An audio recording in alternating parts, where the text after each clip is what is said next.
Tips and ട്രിക്സിലേക്ക് ഏവർക്കും സ്വാഗതം. വരുന്ന LDC 2024, LGS 2024 എക്സാംസിന് വേണ്ടി പ്രിപ്പയർ ചെയ്യുന്നവർക്ക് വേണ്ടിയിട്ടുള്ള സിലബസ് പ്രകാരമുള്ള ഫ്രീ ക്ലാസ്സുകൾ നമ്മുടെ ചാനലിലൂടെ സ്റ്റാർട്ട് ചെയ്തിട്ടുണ്ട്.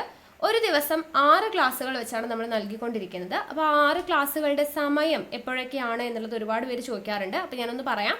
കാലത്ത് 6 മണിക്കൊരു ക്ലാസ് ഉണ്ട്, 9 മണിക്കൊരു ക്ലാസ്, 12 മണിക്കൊരു ക്ലാസ്. ഈ പറയുന്ന 3 ക്ലാസ്സും SCRT NCRT ബേസ് ചെയ്തിട്ടുള്ള ക്ലാസ്സുകളാണ്, ടോപ്പിക് വൈസ് ആയിട്ടുള്ള ക്ലാസ്സുകളാണ്, GK പോർഷൻസ്. അത് കഴിഞ്ഞ് 3 മണിക്ക് നമ്മൾ ഇംഗ്ലീഷ്, മാത്സ്, മലയാളം, അത് നമ്മൾ ഒരാഴ്ച തന്നെ 3 കൂടെ കവർ ആകുന്ന രീതിയിൽ എടുക്കുന്നുണ്ട്. 2 ദിവസം ഇംഗ്ലീഷ്, 2 ദിവസം മാത്സ്, 2 ദിവസം മലയാളം. then അത് കഴിഞ്ഞ് രാത്രി 8 മണിക്ക് നമ്മൾ കാലത്ത് 6 മണിക്കും 9 മണിക്കും 12 മണിക്കും പഠിച്ചിട്ടുള്ള GK പോർഷൻസ് ഉണ്ടല്ലോ, ആ ഭാഗത്തു നിന്നും PSC 2021 മുതൽ 24 വരെ വർഷങ്ങളിൽ ചോദിച്ചിട്ടുള്ള മുൻവർഷ ചോദ്യങ്ങളാണ് നമ്മൾ ഡിസ്കസ് ചെയ്യുന്നത്. രാത്രി 10:30 എക്സ്പെക്റ്റഡ് കറണ്ട് അഫയേഴ്സിൻ്റെ ക്ലാസ് ആണ്.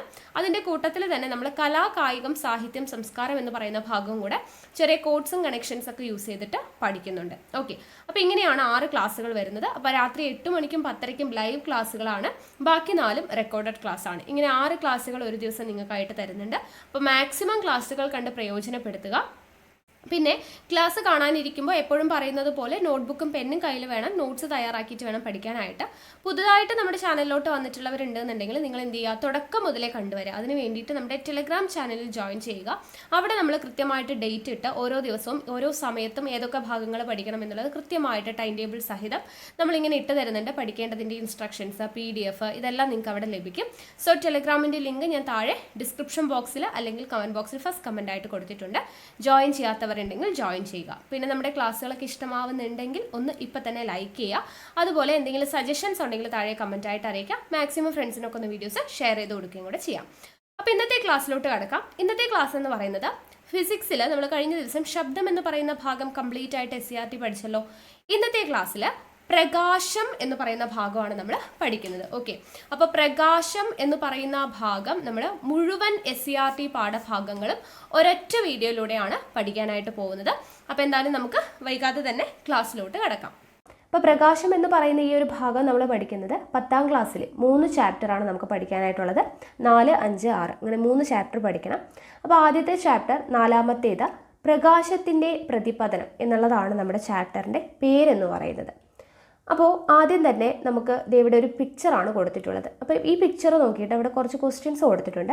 പതനരശ്മി ഏതാണ്? പതനരശ്മി ഏതാണ് ഈ ചിത്രത്തിൽ കാണുന്നതിൽ നമുക്ക് കാണുമ്പോൾ തന്നെ അറിയാം, ഇതാണ് അല്ലേ, OA എന്ന് പറയുന്നതാണ് പതനരശ്മി. ഇനി പ്രതിപതന രശ്മി ഏതാണ്? ഏതാണ് പ്രതിപതന രശ്മി? OB ആണ് അല്ലേ, OB ആണ് പ്രതിപതന രശ്മി എന്ന് പറയുന്നത്. ഇനി പതനകോണിൻ്റെയും പ്രതിപതന കോണിൻ്റെയും അളവുകൾ തമ്മിൽ ബന്ധമുണ്ടോ?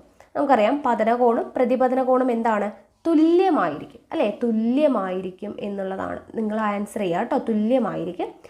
ഇനി പതനരശ്മിയും പ്രതിപതന രശ്മിയും പതന ബിന്ദുവിൽ നിന്നും ദർപ്പണത്തിന് വരയ്ക്കുന്ന ലംബവും വ്യത്യസ്ത തലങ്ങളിലാണോ എന്ന്. വ്യത്യസ്ത തലങ്ങളിലാണോ? അല്ല, ഒരേ തലങ്ങളിലായിരിക്കും, ഒരേ തലങ്ങളിലായിരിക്കും. അപ്പോൾ ഇവിടെ പ്രതിപതന നിയമങ്ങൾ നമ്മളിപ്പോൾ പറഞ്ഞ കാര്യങ്ങൾ വെച്ചിട്ടാണ് എഴുതിയിട്ടുള്ളത്. മിനുസമുള്ള പ്രതലങ്ങളിൽ തട്ടി പ്രകാശം പ്രതിപതിക്കുമ്പോൾ പതനകോണും പ്രതിപതന കോണും തുല്യമായിരിക്കും. ഓക്കെ, മിനുസമുള്ള പ്രതലങ്ങളിൽ തട്ടി പ്രകാശം പ്രതിപതിക്കുമ്പോൾ എന്താണ് സംഭവിക്കുന്നത്?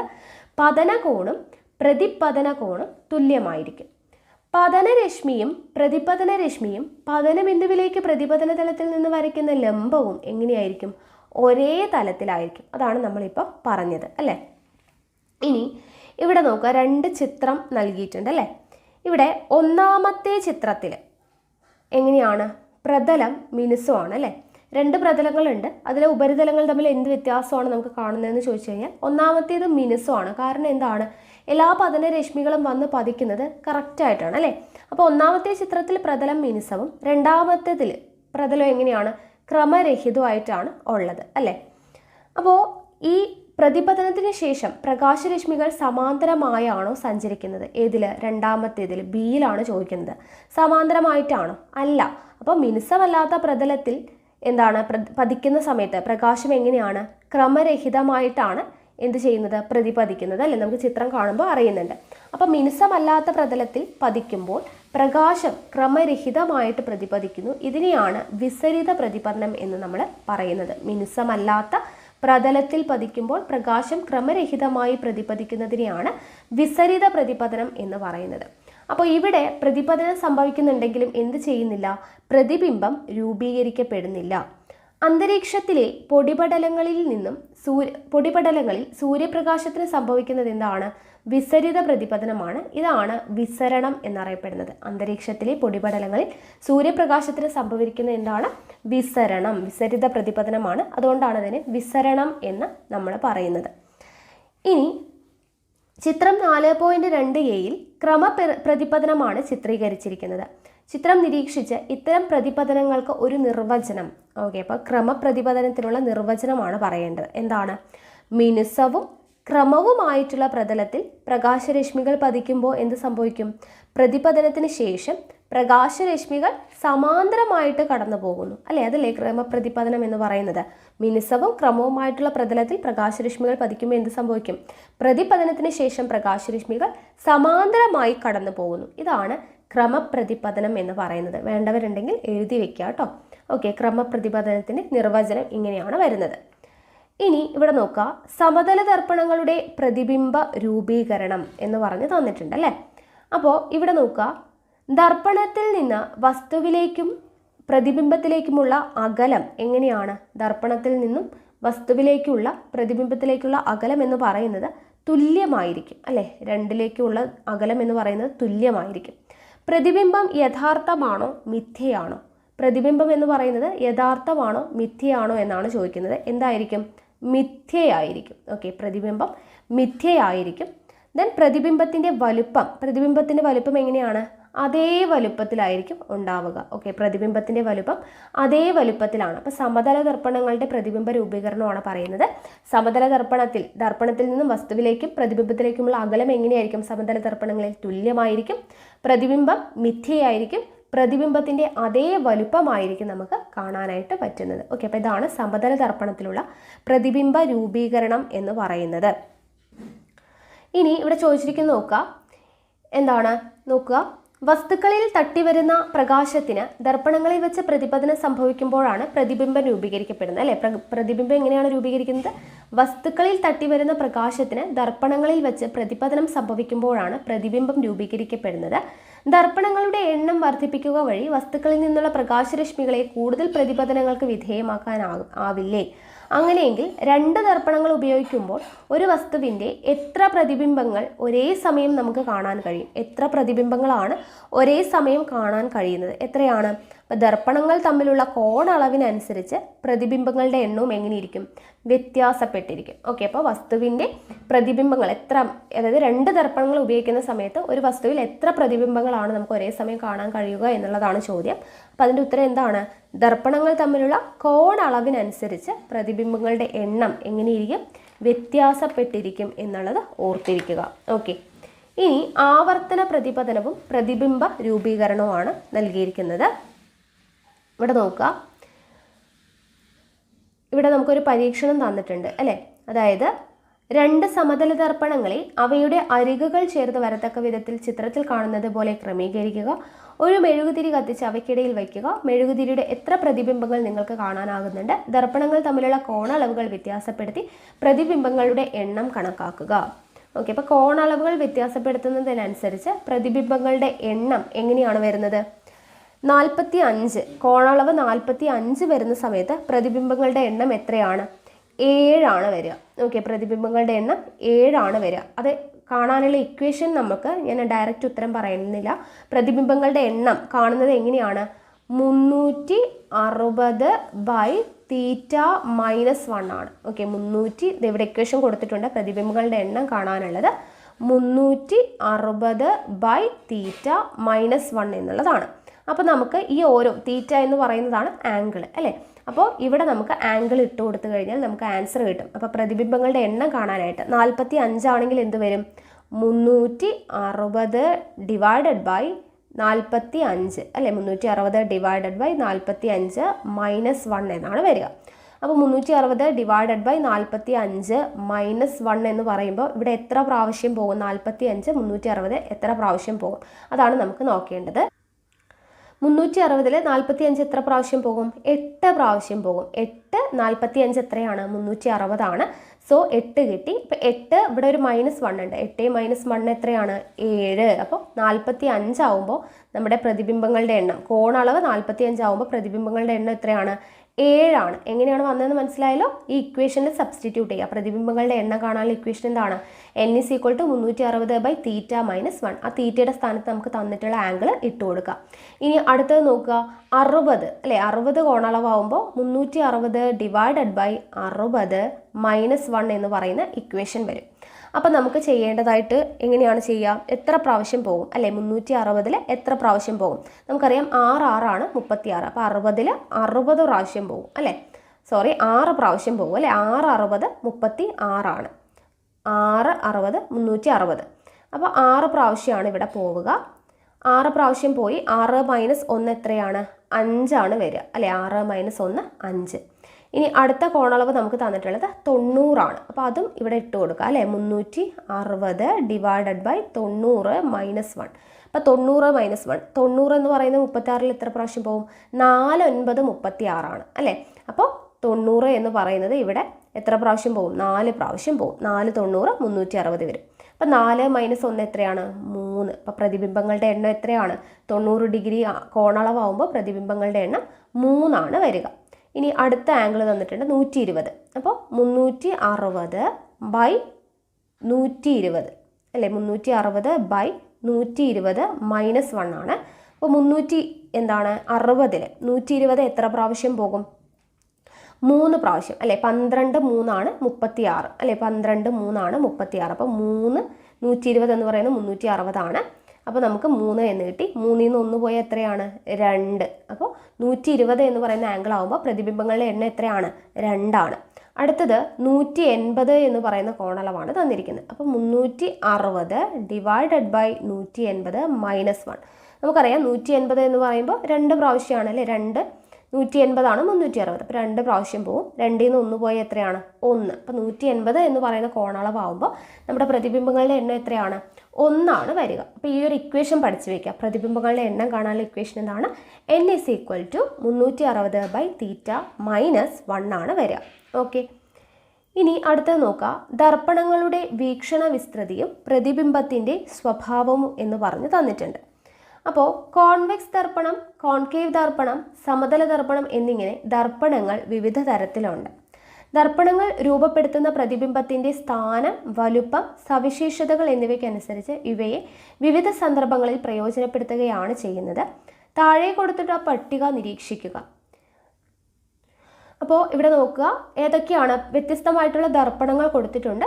അതിൽ ഏതൊക്കെ സ്ഥാനങ്ങളിലാണ് സ്ഥിതി ചെയ്യുന്ന വസ്തുക്കളുടെ പ്രതിബിംബത്തിൻ്റെ സ്ഥാനം, അതിൻ്റെ സവിശേഷത, ഇതെല്ലാം കൊടുത്തിട്ടുണ്ട്. അപ്പോൾ ഇവിടെ പ്രതിബിംബത്തിൻ്റെ സവിശേഷതകൾ എന്താണ് എന്നുള്ളത് നമ്മളിവിടെ പൂരിപ്പിക്കാനാണ് കൊടുത്തിട്ടുള്ളത്. അപ്പോൾ നമുക്ക് നോക്കാം.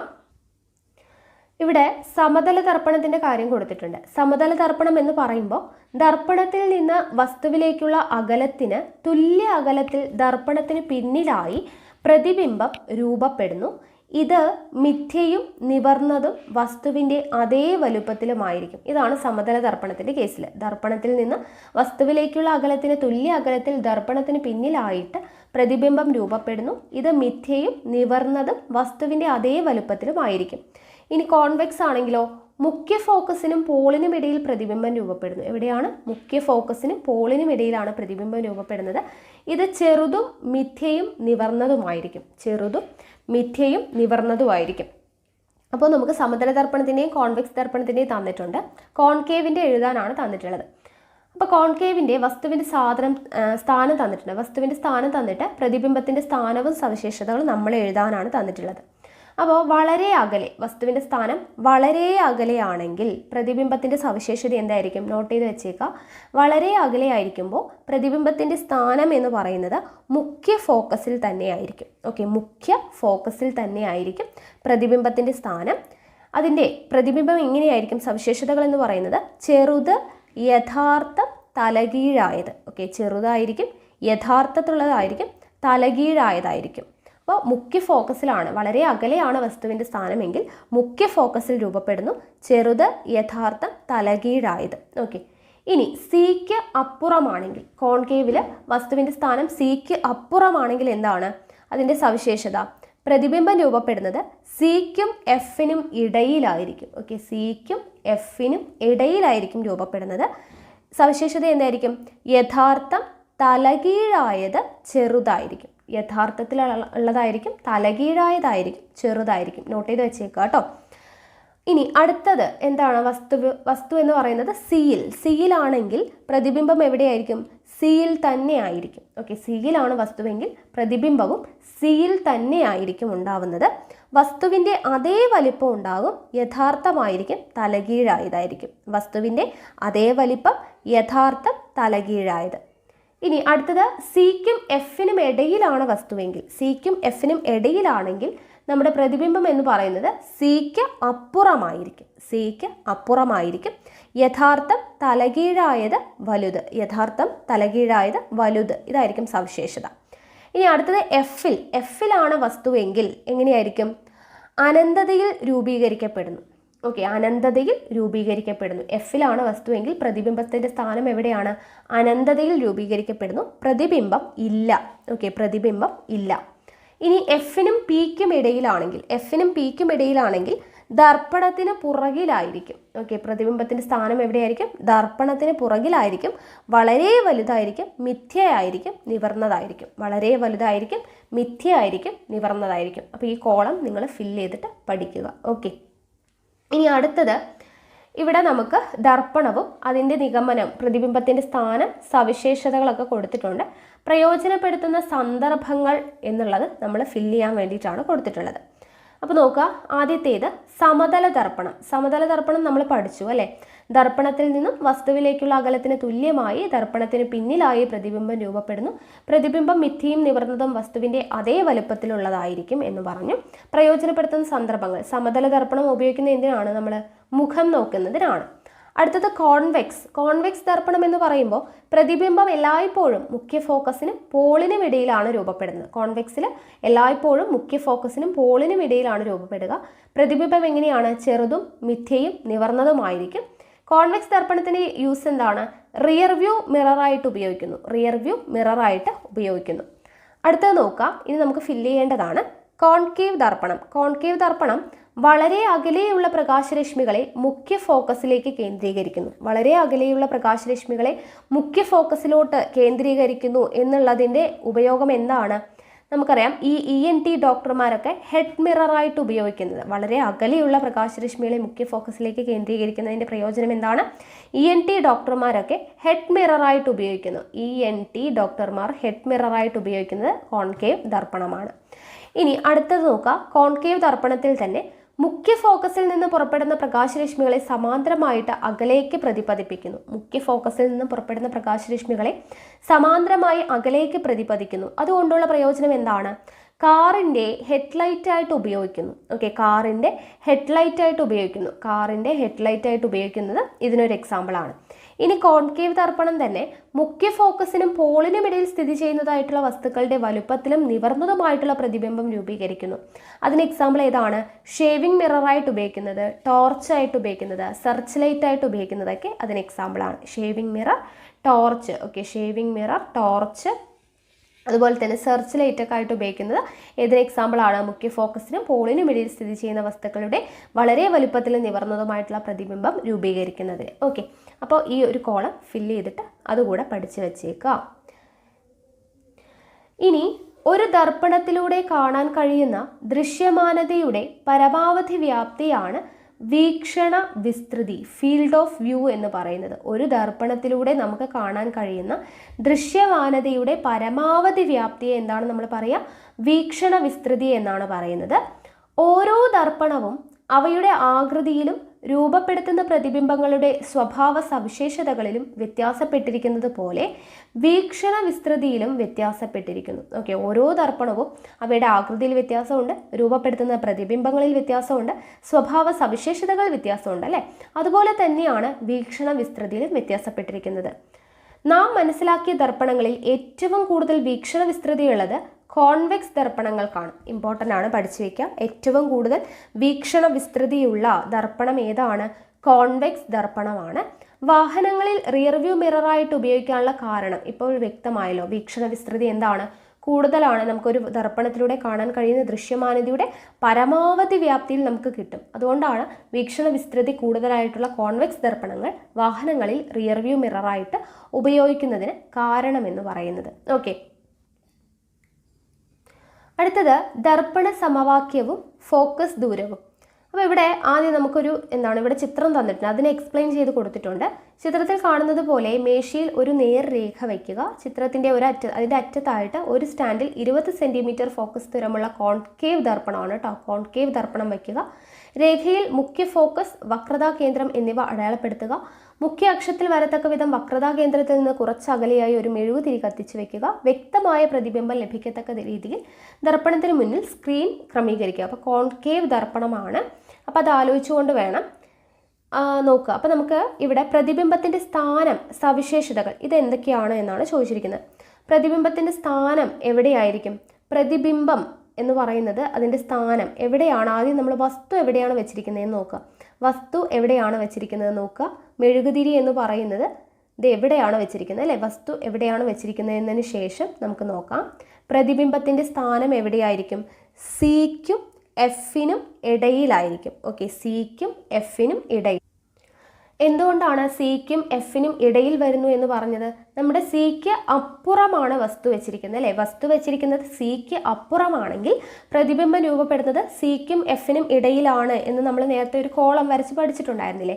അപ്പോൾ സിക്ക് അപ്പുറം വസ്തു ആയതുകൊണ്ട് പ്രതിബിംബത്തിൻ്റെ സ്ഥാനം എന്ന് പറയുന്നത് സിക്കും എഫിനും ഇടയിലായിരിക്കും. ഓക്കെ, അത് ഓർത്തിരിക്കുക. ഇനി പ്രതിബിംബത്തിൻ്റെ സവിശേഷത എന്താണ്? അതും നമ്മൾ പഠിച്ചു.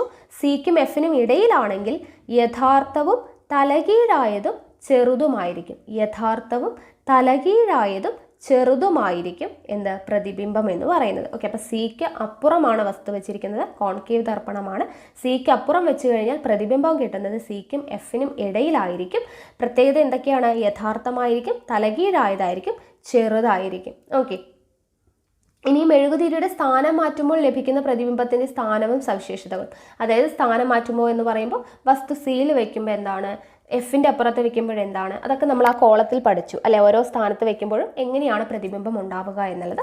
അപ്പോൾ ആ ഒരു കോളം നോക്കിയിട്ട് നിങ്ങൾ പഠിക്കുക. ഓക്കെ, ഇനി ദർപ്പണത്തിൽ നിന്ന് വസ്തുവിലേക്കുള്ള ദൂരത്തെ യു എന്നും ദർപ്പണത്തിൽ നിന്നും വസ്തുവിലേക്കുള്ള ദൂരത്തെ എന്താണ് പറയുന്നത്? യു എന്നും ദർപ്പണത്തിൽ നിന്നും പ്രതിബിംബത്തിലേക്കുള്ള ദൂരത്തെ വി എന്നും കണക്കാക്കി കഴിഞ്ഞാൽ ഇവിടെ ഇക്വേഷൻ തന്നിട്ടുണ്ട്. വസ്തുവിലേക്കുള്ള ദൂരം യു, പ്രതിബിംബത്തിലേക്കുള്ള ദൂരം വി എന്ന് തന്നിട്ടുണ്ട്. U V by U plus V അത് കണ്ടുപിടിക്കാനാണ് പറഞ്ഞിട്ടുള്ളത്.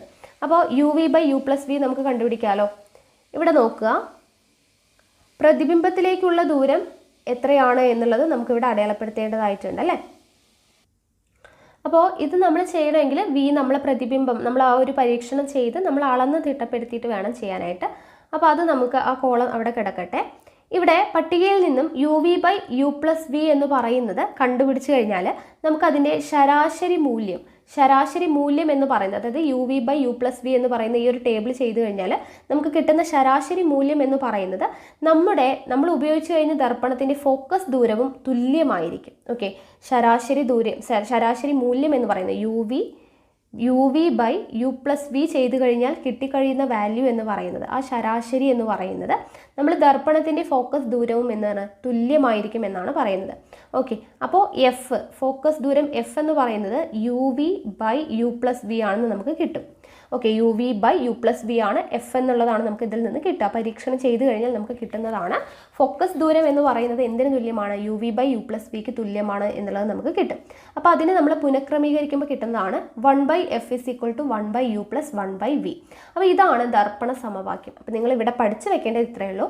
ദർപ്പണ സമവാക്യം എന്താണ്? 1/f = 1/u + 1/v എന്നുള്ളതാണ് ദർപ്പണ സമവാക്യം. വിവിധ തരം ദർപ്പണങ്ങളിൽ വസ്തുക്കളുടെ സ്ഥാനത്തിന് വ്യത്യാസം വരുമ്പോൾ രൂപപ്പെടുന്ന പ്രതിബിംബത്തിന്റെ സ്ഥാനവും സ്വഭാവവും വ്യത്യാസപ്പെട്ടിരിക്കും അല്ലേ? വസ്തുക്കളുടെ സ്ഥാനം മാറുന്ന സമയത്ത് എവിടെയാണ് പ്രതിബിംബം രൂപപ്പെടുന്നത് എന്നുള്ളതും പ്രതിബിംബത്തിന്റെ സ്വഭാവവും വ്യത്യാസമായിരിക്കും. ഇത്തരം സന്ദർഭങ്ങളിൽ ദർപ്പണങ്ങളുടെ ഫോക്കസ് ദൂരം കണ്ടെത്തുന്നത് പോലെ തന്നെ പ്രതിബിംബത്തിന്റെ വലുപ്പവും സ്വഭാവവും നിർണ്ണയിക്കേണ്ടതും പ്രാധാന്യം അർഹിക്കുന്നു. ഇതിന് സഹായകമാം വിധം രൂപപ്പെടുത്തിയതാണ് ന്യൂ കാർട്ടീഷ്യൻ ചിഹ്നരീതി. ന്യൂ കാർട്ടീഷ്യൻ ചിഹ്നരീതി എന്ന് പറഞ്ഞാൽ എന്താണ്? ഇത് ഇവിടെ കൊടുത്തിട്ടുണ്ട്. ദർപ്പണം, ലെൻസ് എന്നിവയുമായി ബന്ധപ്പെട്ട പരീക്ഷണങ്ങളിൽ ദൂരം അളക്കുന്നത് ഗ്രാഫിലെ അക്ഷങ്ങളുടേതിന് സമാനമായാണ്. അതായത് ദർപ്പണത്തിൻ്റെ പോൾ മൂലബിന്ദു ആയി കണക്കാക്കിയാണ് നീളം അളക്കുന്നത്. എല്ലാ അളവുകളും ഒറിജിനിൽ നിന്നാണ് അളക്കേണ്ടത്. ഓക്കെ, O എന്ന് പറയുന്ന കേന്ദ്രം അല്ലെങ്കിൽ എന്താണ് ഒറിജിനിൽ നിന്നാണ് എല്ലാ അളവുകളും അളക്കേണ്ടത്. Oയിൽ നിന്ന് വലത്തോട്ട് അളക്കുന്നവ പോസിറ്റീവും എതിർദിശയിൽ അളക്കുന്നവ നെഗറ്റീവുമായിരിക്കും. ഓക്കെ, Oയിൽ നിന്ന് വലത്തോട്ട് പോകുന്നതോറും എപ്പോഴും പോസിറ്റീവും, ഇടത്തോട്ട് പോകുമ്പോൾ എന്താണ് അത് നെഗറ്റീവും ആയിരിക്കും. എക്സ് അക്ഷത്തിന് മുകളിലേക്കുള്ള ദൂരം പോസിറ്റീവും എക്സ് അക്ഷത്തിന് മുകളിലേക്കുള്ള ദൂരം പോസിറ്റീവും താഴേക്കുള്ളത് നെഗറ്റീവുമായിരിക്കും. പതനരശ്മി ഇടത്തുനിന്നും വലത്തോട്ട് സഞ്ചരിക്കുന്നതായിട്ട് പരിഗണിക്കേണ്ടതാണ്. അപ്പോൾ ഇതാണ് ന്യൂ കാർട്ടീഷ്യൻ ചിഹ്നരീതി എന്ന് പറയുന്നത്. അപ്പോൾ നമുക്ക് എപ്പോഴും ഒരു ഒറിജിൻ ഉണ്ടാകും. ഒറിജിനിൽ നിന്നാണ് എല്ലാ അളവുകളും അളക്കേണ്ടത്. ഒറിജിനിൽ നിന്ന് വലത്തോട്ട് അളന്നു കഴിഞ്ഞാൽ അത് പോസിറ്റീവും, എതിർദിശയിൽ അളന്നു കഴിഞ്ഞാൽ അത് നെഗറ്റീവും ആയിരിക്കും. എക്സ് അക്ഷത്തിന് മുകളിലേക്കുള്ള ദൂരം പോസിറ്റീവും താഴേക്കുള്ള ദൂരം എന്തായിരിക്കും നെഗറ്റീവുമായിരിക്കും. പതനരശ്മി എപ്പോഴും ഇടത്തുനിന്ന് വലത്തോട്ട് സഞ്ചരിക്കുന്നതായിട്ടാണ് പരിഗണിക്കേണ്ടത്. ഇതാണ് ന്യൂ കാർട്ടീഷ്യൻ ചിഹ്നരീതി എന്ന് അറിയപ്പെടുന്നത്. ഓക്കെ, അപ്പോൾ ഈ ന്യൂ കാർട്ടീഷ്യൻ ചിഹ്നരീതി അനുസരിച്ചിട്ട് നമ്മളിപ്പോൾ പറഞ്ഞ കാര്യങ്ങൾ ഇവിടെ ഒന്ന് നമുക്ക് ചിത്രീകരിച്ച് തന്നിട്ടുണ്ട്. അപ്പോൾ ഇത് നോക്കിയിട്ട് നമുക്കിതൊന്ന് ഫില്ല് ചെയ്യാം. ദർപ്പണത്തിൽ നിന്നും വസ്തുവിലേക്കുള്ള അകലം U എന്ന് പറയുന്നത് എന്താണ്? നെഗറ്റീവാണ് അല്ലേ? ഇവിടെ നിന്നും വസ്തുവിലേക്കുള്ള അകലം എന്ന് പറയുന്നത് നെഗറ്റീവാണ് വരിക. ഇനി ദർപ്പണത്തിൽ നിന്നും പ്രതിബിംബത്തിലേക്കുള്ള അകലം അതും എന്ത് തന്നെയാണ് വരിക? നെഗറ്റീവ് തന്നെയാണ് വരിക അല്ലേ? പ്രതിബിംബത്തിലേക്കുള്ള അകലവും എന്ത് തന്നെയാണ് വരിക? നെഗറ്റീവ് തന്നെയാണ് വരിക. ഇനി അടുത്തത് വസ്തുവിൻ്റെ ഉയരം OB എന്ന് പറയുന്നത് എന്താണ്? പോസിറ്റീവ് ആയിരിക്കും വരിക. ഓക്കെ, വസ്തുവിൻ്റെ ഉയരം OB പോസിറ്റീവ് ആയിരിക്കും. പ്രതിബിംബത്തിൻ്റെ ഉയരം IM എന്ന് പറയുന്നത് എന്താണ്? നെഗറ്റീവാണ് വരിക. ഓക്കെ, അപ്പോൾ അതൊന്ന് വെച്ചിട്ട് നമുക്ക് ഇവിടെ ഇതൊന്ന് ഫില്ല് ചെയ്യാം. നോക്കുക, ദർപ്പണത്തിൽ നിന്നും വസ്തുവിലേക്കുള്ള ദൂരം U എന്ന് പറയുന്നത് ഇവിടെ എത്രയാണ് തന്നിട്ടുള്ളത്? വസ്തുവിലേക്കുള്ള ദൂരം എന്ന് പറയുന്നത് 60 സെൻറ്റിമീറ്റർ ആണ്. അപ്പോൾ ഇവിടെ U എന്ന് പറയുന്നത് നെഗറ്റീവ് ആണെന്ന് നമ്മൾ പറഞ്ഞു. സോ -60 സെൻറ്റിമീറ്റർ ആണ്. ഇനി ദർപ്പണത്തിൽ നിന്നും പ്രതിബിംബത്തിലേക്കുള്ള ദൂരം എന്ന് പറയുന്നത് V അല്ലേ? പ്രതിബിംബത്തിലേക്കുള്ള ദൂരം. അപ്പോൾ പ്രതിബിംബം ഇവിടെ എവിടെയാണ് രൂപപ്പെട്ടിട്ടുള്ളത്? ഇത് എവിടെ നോക്കുക, -20 വരും അല്ലേ? -20. പ്രതിബിംബം എന്ന് പറയുമ്പോൾ എവിടെയാണ്? ഇമേജ് IM എന്ന് പറയുന്നത് അല്ലേ? അപ്പോൾ IM എന്ന് പറയുന്നത് എങ്ങോട്ടാണ്? -20 ആണ് വരിക അല്ലേ? അപ്പോൾ -20. ഇനി ഫോക്കസ് ദൂരം F എന്ന് പറയുന്നത് എത്രയാണ്? ഫോക്കസ് ദൂരം എന്ന് പറയുന്നത് ഇവിടെ 15, F എന്ന് പറയുന്നത് കൊടുത്തിട്ടുണ്ട് അല്ലേ? അപ്പോൾ ഫോക്കസ് ദൂരം -15 ആണ്. -15. ഓക്കെ, ഫോക്കസ് ദൂരം -15. ഇനി വക്രത ആരം ഇവിടെ തന്നിട്ടുണ്ട് -30 സെൻറ്റിമീറ്റർ ആണ്. വക്രത ആരം -30 സെൻറ്റിമീറ്റർ ആണ്. വസ്തുവിൻ്റെ ഉയരം എത്രയാണ്? പ്ലസ് ആണ് വരിക അല്ലേ? +12 ആണ് വരിക. എന്തുകൊണ്ടാണ്? എക്സിൽ നിന്നും മുകളിലോട്ട് പോകുന്തോറും പോസിറ്റീവ് ആണെന്നാണ് പറഞ്ഞത്, താഴോട്ട് വരുമ്പോഴാണ് നെഗറ്റീവ്. അപ്പോൾ വസ്തുവിൻ്റെ ഇവിടെ കണ്ടോ, ഇവിടെ നിന്ന് ഇങ്ങോട്ടുള്ള ലെങ്ത് ആണ് 12 സെൻറ്റിമീറ്റർ, ഒബ്ജക്റ്റ് OB എന്ന് പറയുന്നത്. അപ്പോൾ വസ്തുവിൻ്റെ ഉയരം എത്രയാണ്? 12 ആണ്. ഇനി പ്രതിബിംബത്തിൻ്റെ ഉയരം എന്ന് പറയുന്നത് എത്രയാണ്? ഇവിടെ കിടക്കുന്നത്, അതായത് ഇവിടെ 12, ഇത്രയും 12 ആണ്. ഇവിടെ നിന്ന് ഇങ്ങോട്ട് നോക്കുക, അപ്പോൾ ഇവിടെ എത്രയാണ്? 4 സെൻറ്റിമീറ്റർ ആണ് കൊടുത്തിട്ടുള്ളത് അല്ലേ? ഇത്രയും ദൂരം 4 സെൻറ്റിമീറ്റർ ആണ്. അപ്പോൾ വസ്തുവിൻ്റെ ഉയരം -4 ആണ് വരിക. കാരണം എന്തുകൊണ്ടാണ്? ഇമേജ്, അതായത് പ്രതിബിംബം എന്ന് പറയുന്നത് ഇങ്ങോട്ട് താഴോട്ടാണ്. അപ്പോൾ എക്സിൽ നിന്നും താഴോട്ട് വരുന്ന സമയത്ത് അതെന്തായിരിക്കും? മൈനസ് ആയിരിക്കും വരിക. അപ്പോൾ -4 സെൻറ്റിമീറ്റർ ആണ് വരുന്നത്. ഓക്കെ ആണല്ലോ? അപ്പോൾ ഇങ്ങനെയാണ് നമ്മൾ മൈനസും പ്ലസും അല്ലേ തിരിച്ചറിയുന്നത്, ന്യൂ കാർട്ടീഷ്യൻ ചിഹ്നരീതി അനുസരിച്ച് എഴുതുന്നത്. ഇനി ഇവിടെ ഒരു 5 ചിത്രം തന്നിട്ടുണ്ട്. ന്യൂ കാർട്ടീഷ്യൻ ചിഹ്നരീതി അനുസരിച്ച് ഇത് കണ്ടുപിടിക്കാൻ വേണ്ടിയിട്ടാണ്. താഴെ ഒരു കോളം തന്നിട്ടുണ്ട്, അത് ഫില്ല് ചെയ്യാൻ വേണ്ടിയിട്ടാണ് തന്നിട്ടുള്ളത്. ആദ്യം ചിത്രം 1 നോക്കുക. ചിത്രം 1 വളരെ നന്നായിട്ട് തന്നെ നിരീക്ഷിക്കുക. അതിൽ HI എന്ന് പറഞ്ഞാൽ എന്താണ്? പ്രതിബിംബത്തിൻ്റെ ഉയരം അല്ലേ? പ്രതിബിംബത്തിൻ്റെ ഉയരം, ഇമേജ് എന്ന് പറയുന്നത് ഇവിടെ തന്നിട്ടുണ്ട്. HI എന്ന് പറയുന്നത് പ്രതിബിംബത്തിൻ്റെ ഉയരമാണ്. പ്രതിബിംബത്തിൻ്റെ ഉയരം എന്ന് പറയുന്നത് നെഗറ്റീവ് ആണോ പോസിറ്റീവ് ആണോ എന്നുള്ളതാണ് ചോദ്യം. അപ്പോൾ നെഗറ്റീവ് ആണോ പോസിറ്റീവ് ആണോ? പ്രതിബിംബം ഇവിടെയാണ് രൂപപ്പെടുന്നത് അല്ലേ? അപ്പോൾ താഴോട്ടാണ് അല്ലേ? എക്സ് ആക്സിസിൽ നിന്നും താഴോട്ടാണ്. അപ്പോൾ എന്തായിരിക്കും പ്രതിബിംബത്തിൻ്റെ ഉയരം എന്ന് പറയുന്നത്? നെഗറ്റീവാണ്. എക്സിൽ നിന്നും താഴോട്ടല്ലേ വരുന്നത്? അപ്പോൾ പ്രതിബിംബത്തിൻ്റെ ഉയരം നെഗറ്റീവാണ് എന്നുള്ളത് നമുക്ക് അറിയാൻ വേണ്ടി പറ്റും. ചിത്രം 1 നെഗറ്റീവാണ്, അതവിടെ കൊടുത്തിട്ടുണ്ട് അല്ലേ? ടെക്സ്റ്റിൽ തന്നെ കൊടുത്തിട്ടുണ്ട്. ഇനി ചിത്രം 2 നോക്കുക. ആദ്യം നമുക്ക് പ്രതിബിംബം എല്ലാത്തിൻ്റെയും എഴുതാം. ചിത്രം 2 നോക്കുക. ചിത്രം 2 പ്രതിബിംബം എവിടെയാണോ ഉണ്ടായിരിക്കുന്നത് നോക്കുക. ഇതെവിടെയാണ് ഉണ്ടായിരിക്കുന്നത് അല്ലേ. അപ്പോൾ ഇവിടെ ചിത്രത്തിലെ 2 പ്രതിബിംബം എന്ന് പറയുന്നത് എങ്ങനെ തന്നെയാണ്, നെഗറ്റീവ് തന്നെയാണ് വരുന്നത്. നെഗറ്റീവ് എന്തുകൊണ്ടാണ്, ഇത് എങ്ങോട്ട് താഴോട്ട് തന്നെയാണ്, എക്സ് ആക്സിസിൽ നിന്നും താഴോട്ടാണ് വരുന്നത്, അതുകൊണ്ട് നെഗറ്റീവാണ് വരിക അല്ലേ. രണ്ടാമത്തേതിലും നെഗറ്റീവ് തന്നെയാണ് വരിക. ഓക്കെ, എഴുതി വെക്കുക കേട്ടോ, നെഗറ്റീവാണ് വരിക. ചിത്രം 3 നോക്കുക. ചിത്രം 3 എങ്ങനെയാണ് പ്രതിബിംബം വരുന്നത്, എക്സിൽ നിന്നും മുകളിലോട്ടാണ് വരുന്നത്. കാണുന്നുണ്ടല്ലോ നിങ്ങൾക്ക്, ഇത് എങ്ങനെയാണ് ആരോ മാർക്ക് പോകുന്നത് അല്ലേ, മുകളിലോട്ടാണ് വരുന്നത്.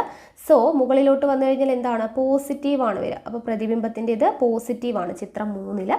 ഇനി ചിത്രം 4 നോക്കുക. ചിത്രം 4 എന്താണ് പ്രത്യേകത, പ്രതിബിംബം വരുന്നത് പോസിറ്റീവാണോ, മുകളിലോട്ട് തന്നെയാണ് അല്ലേ. അപ്പോൾ പോസിറ്റീവ് തന്നെയാണ് വരിക അല്ലേ, ചിത്രം 4 പോസിറ്റീവാണ്.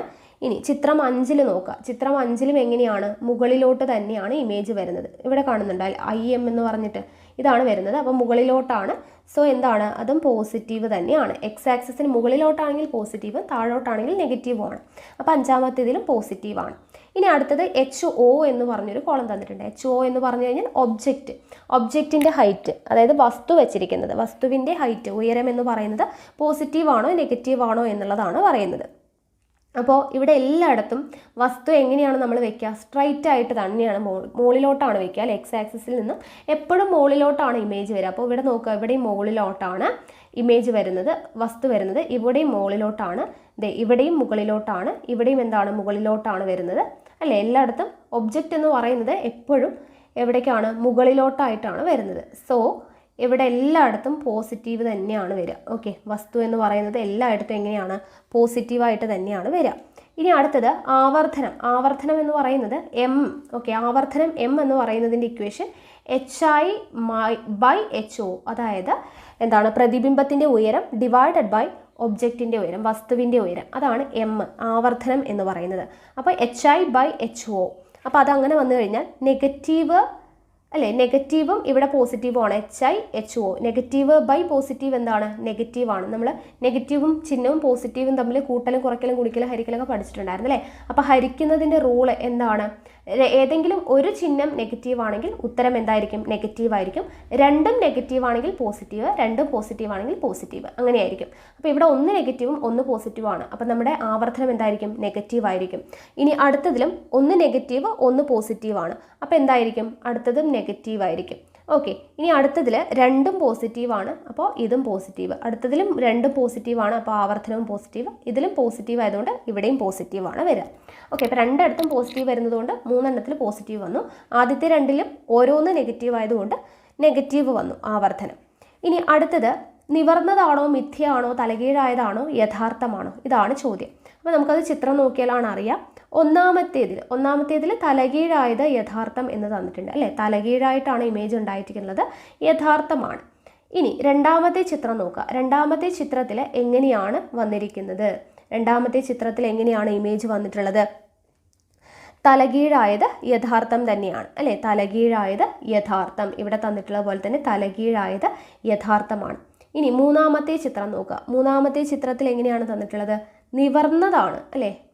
നമ്മുടെ ഇത് നിവർന്നതാണ്, പക്ഷെ എന്താണ്, മിഥ്യയാണ് വരിക. നിവർന്നത് മിഥ്യയാണ് വരിക. ഓക്കെ, ഇതവിടെ ഡോട്ടഡ് ആയിട്ട് കൊടുത്തിട്ടുണ്ട് അല്ലേ. ലൈൻ എന്ന് പറയുന്നത് ഡോട്ടഡ് ആയിട്ട് കൊടുത്തിട്ടുണ്ട്. അതിൻ്റെ അർത്ഥം എന്താണ്, ഇത് ഇവിടെ കൊടുത്തിട്ടുണ്ട്, നിവർന്നതാണ് പക്ഷെ മിഥ്യയാണ് എന്നുള്ളതാണ്. ഇനി അടുത്തത് നാലാമത്തെ ചിത്രം നോക്കുക. നാലാമത്തെ ചിത്രത്തിലും എങ്ങനെയാണ്, നിവർന്നതാണ് പക്ഷെ മിഥ്യയാണ്. ഓക്കെ, നിവർന്നതാണ് മിഥ്യയാണ്. ഇനി അഞ്ചാമത്തേതിലും എന്തു തന്നെയാണ്, നിവർന്നതാണ് പക്ഷെ മിഥ്യയാണ്. ഇമേജ് എന്ന് പറയുന്നത് നിവർന്നതാണ് പക്ഷെ മിഥ്യയാണ്. ഇനി വസ്തുവിനെ അപേക്ഷിച്ച് വലുപ്പം കൂടുതലാണോ കുറവാണോ തുല്യമാണോ എന്നുള്ളതാണ്. അത് നമുക്ക് ചിത്രം നോക്കി തന്നെ മനസ്സിലാക്കാനായിട്ട് പറ്റും. ചിത്രം 1 എങ്ങനെയാണ്, വസ്തുവിനേക്കാളും ചെറുതാണ് എന്ന് കൊടുത്തിട്ടുണ്ട് അല്ലേ. വസ്തു ഇതേ കണ്ടോ, വസ്തു ഇത്രയും ഹൈറ്റിലാണുള്ളത്, ഇമേജ് എങ്ങനെയാണ്, വളരെ ചെറുതാണ് ഉണ്ടായിട്ടുള്ളത് അല്ലേ. വസ്തുവിനേക്കാളും വസ്തു ഇവിടെ കിടക്കുന്നു, ഇമേജ് ഇവിടെ കിടക്കുന്നു, വസ്തുവിനേക്കാളും ചെറുതല്ലേ ഉണ്ടായിരിക്കുന്നത്, അപ്പോൾ വസ്തുവിനേക്കാളും ചെറുതാണ്. ഇനി രണ്ടാമത്തെ ചിത്രം നോക്കുക. രണ്ടാമത്തെ ചിത്രത്തിൽ വസ്തുവിനേക്കാളും എങ്ങനെയാണ്, വസ്തുവും എങ്ങനെയാണോ അതേ വലുപ്പത്തിൽ തന്നെയാണ് ഇവിടെ ഇമേജും ഉണ്ടായിരിക്കുന്നത് അല്ലേ. വസ്തുവും ഇമേജും ഒരേ വലുപ്പത്തിലാണ് ഉണ്ടായിട്ടുള്ളത്, വസ്തുവിൻ്റെ അതേ വലുപ്പം. ഇനി അടുത്തത് മൂന്നാമത്തെ ചിത്രം നോക്കുക. മൂന്നാമത്തെ ചിത്രത്തിൽ എങ്ങനെയാണ്, വസ്തുവിനേക്കാളും വലുതാണ്. വേണ്ട, വസ്തു ഇവിടെ കിടക്കുന്നു, ചെറുതാണ്, അതിനേക്കാളും ഹൈറ്റ് കൂടുതലായിട്ടാണ് ഇമേജ് ഉണ്ടായിട്ടുള്ളത്. അപ്പോൾ വസ്തുവിനേക്കാളും വലുതാണ് ഇമേജ് എന്ന് പറയുന്നത്. ഇനി അടുത്തത് അഞ്ചാമത്തെ ചിത്രത്തിൽ എങ്ങനെയാണ് കൊടുത്തിട്ടുള്ളത്? വസ്തുവിനേക്കാളും ചെറുതാണ് അല്ലേ? വസ്തു ഇവിടെ ഇത്രയും ഹൈറ്റ് ഉണ്ട്, ഇമേജ് എങ്ങനെയാണ്? വളരെ ചെറുതാണ്. അപ്പോൾ വസ്തുവിനേക്കാളും ചെറിയ ഇമേജ് ആണ്. ഇനി അടുത്തത് അഞ്ചാമത്തെ ചിത്രത്തിൽ എങ്ങനെയാണ്? ഇവിടെയും വസ്തുവിനേക്കാളും ചെറുതാണ് അല്ലേ? വസ്തു എന്ന് പറയുന്നത് ഇത് ഇത്രയും ഹൈറ്റ് ഉണ്ട്, ഇവിടെ ഇമേജ് എന്ന് പറയുന്നത് വളരെ ചെറുതായിട്ടാണ് കൊടുത്തിട്ടുള്ളത്. അപ്പോൾ വസ്തുവിനേക്കാളും ചെറിയ പ്രതിബിംബമായിരിക്കും. ഓക്കെ ആണല്ലോ? അപ്പോൾ ഇതെല്ലാം നമുക്ക് ഈ ചിത്രത്തിൽ നിന്ന് തന്നെ മനസ്സിലാക്കാനായിട്ട് പറ്റും, ന്യൂ കാർട്ടീഷ്യൻ ചിഹ്ന രീതി അനുസരിച്ച്. ഓക്കെ ആണല്ലോ? അപ്പോൾ ഇത്രയുമാണ് നമ്മുടെ ഈ ഒരു ചാപ്റ്റർ എന്ന് പറയുന്നത്. ഓക്കെ, അപ്പോൾ ഇതോടുകൂടി കഴിഞ്ഞു. ഇനി നമുക്ക് ഇതിൻ്റെ വിലയിരുത്താം എന്ന് പറഞ്ഞിട്ട് കുറച്ച് ക്വസ്റ്റ്യൻസ് തന്നിട്ടുണ്ട്. അപ്പോൾ അതിൽ 1-2 ചോദ്യം നമുക്കൊന്ന് നോക്കാം. ഓക്കെ, അപ്പോൾ ആദ്യത്തെ ചോദ്യം നോക്കാം. ഒരു ദന്ത ഡോക്ടർ പല്ലു പരിശോധിക്കുന്നതിനായിട്ട് 8 സെൻറ്റിമീറ്റർ ഫോക്കസ് ദൂരമുള്ള ഒരു ദർപ്പണം ഉപയോഗിക്കുന്നു. പല്ല് വ്യക്തമായി കാണുന്നതിന് പല്ലും ദർപ്പണവും തമ്മിൽ പരമാവധി എത്ര അകലത്തിലുള്ളതായിരിക്കണം? നിങ്ങളുടെ അഭിപ്രായത്തിന് കാരണം വിശദീകരിക്കുക. അപ്പോൾ ഈ ഒരു ക്വസ്റ്റ്യൻ പഠിക്കുക. ബാക്കിയുള്ളതൊക്കെ ചോദ്യങ്ങളാണ്, നമുക്ക് സോൾവ് ചെയ്യേണ്ടതാണ്. അതൊന്നും നമുക്ക് 10th പ്രിലിംസിന് അങ്ങനെയുള്ള ചോദ്യങ്ങൾ സോൾവ് ചെയ്യാനൊന്നും ചോദിക്കത്തില്ല. ഓക്കെ, അപ്പോൾ ഈ ദന്ത ഡോക്ടർ പല്ല് പരിശോധിക്കുന്നതിന് വേണ്ടിയിട്ട് ഇങ്ങനെ നോക്കുന്ന സമയത്ത് 8 സെൻറ്റിമീറ്റർ ഫോക്കസ് ദൂരമുള്ള ഒരു ദർപ്പണം ഉപയോഗിക്കുന്നു.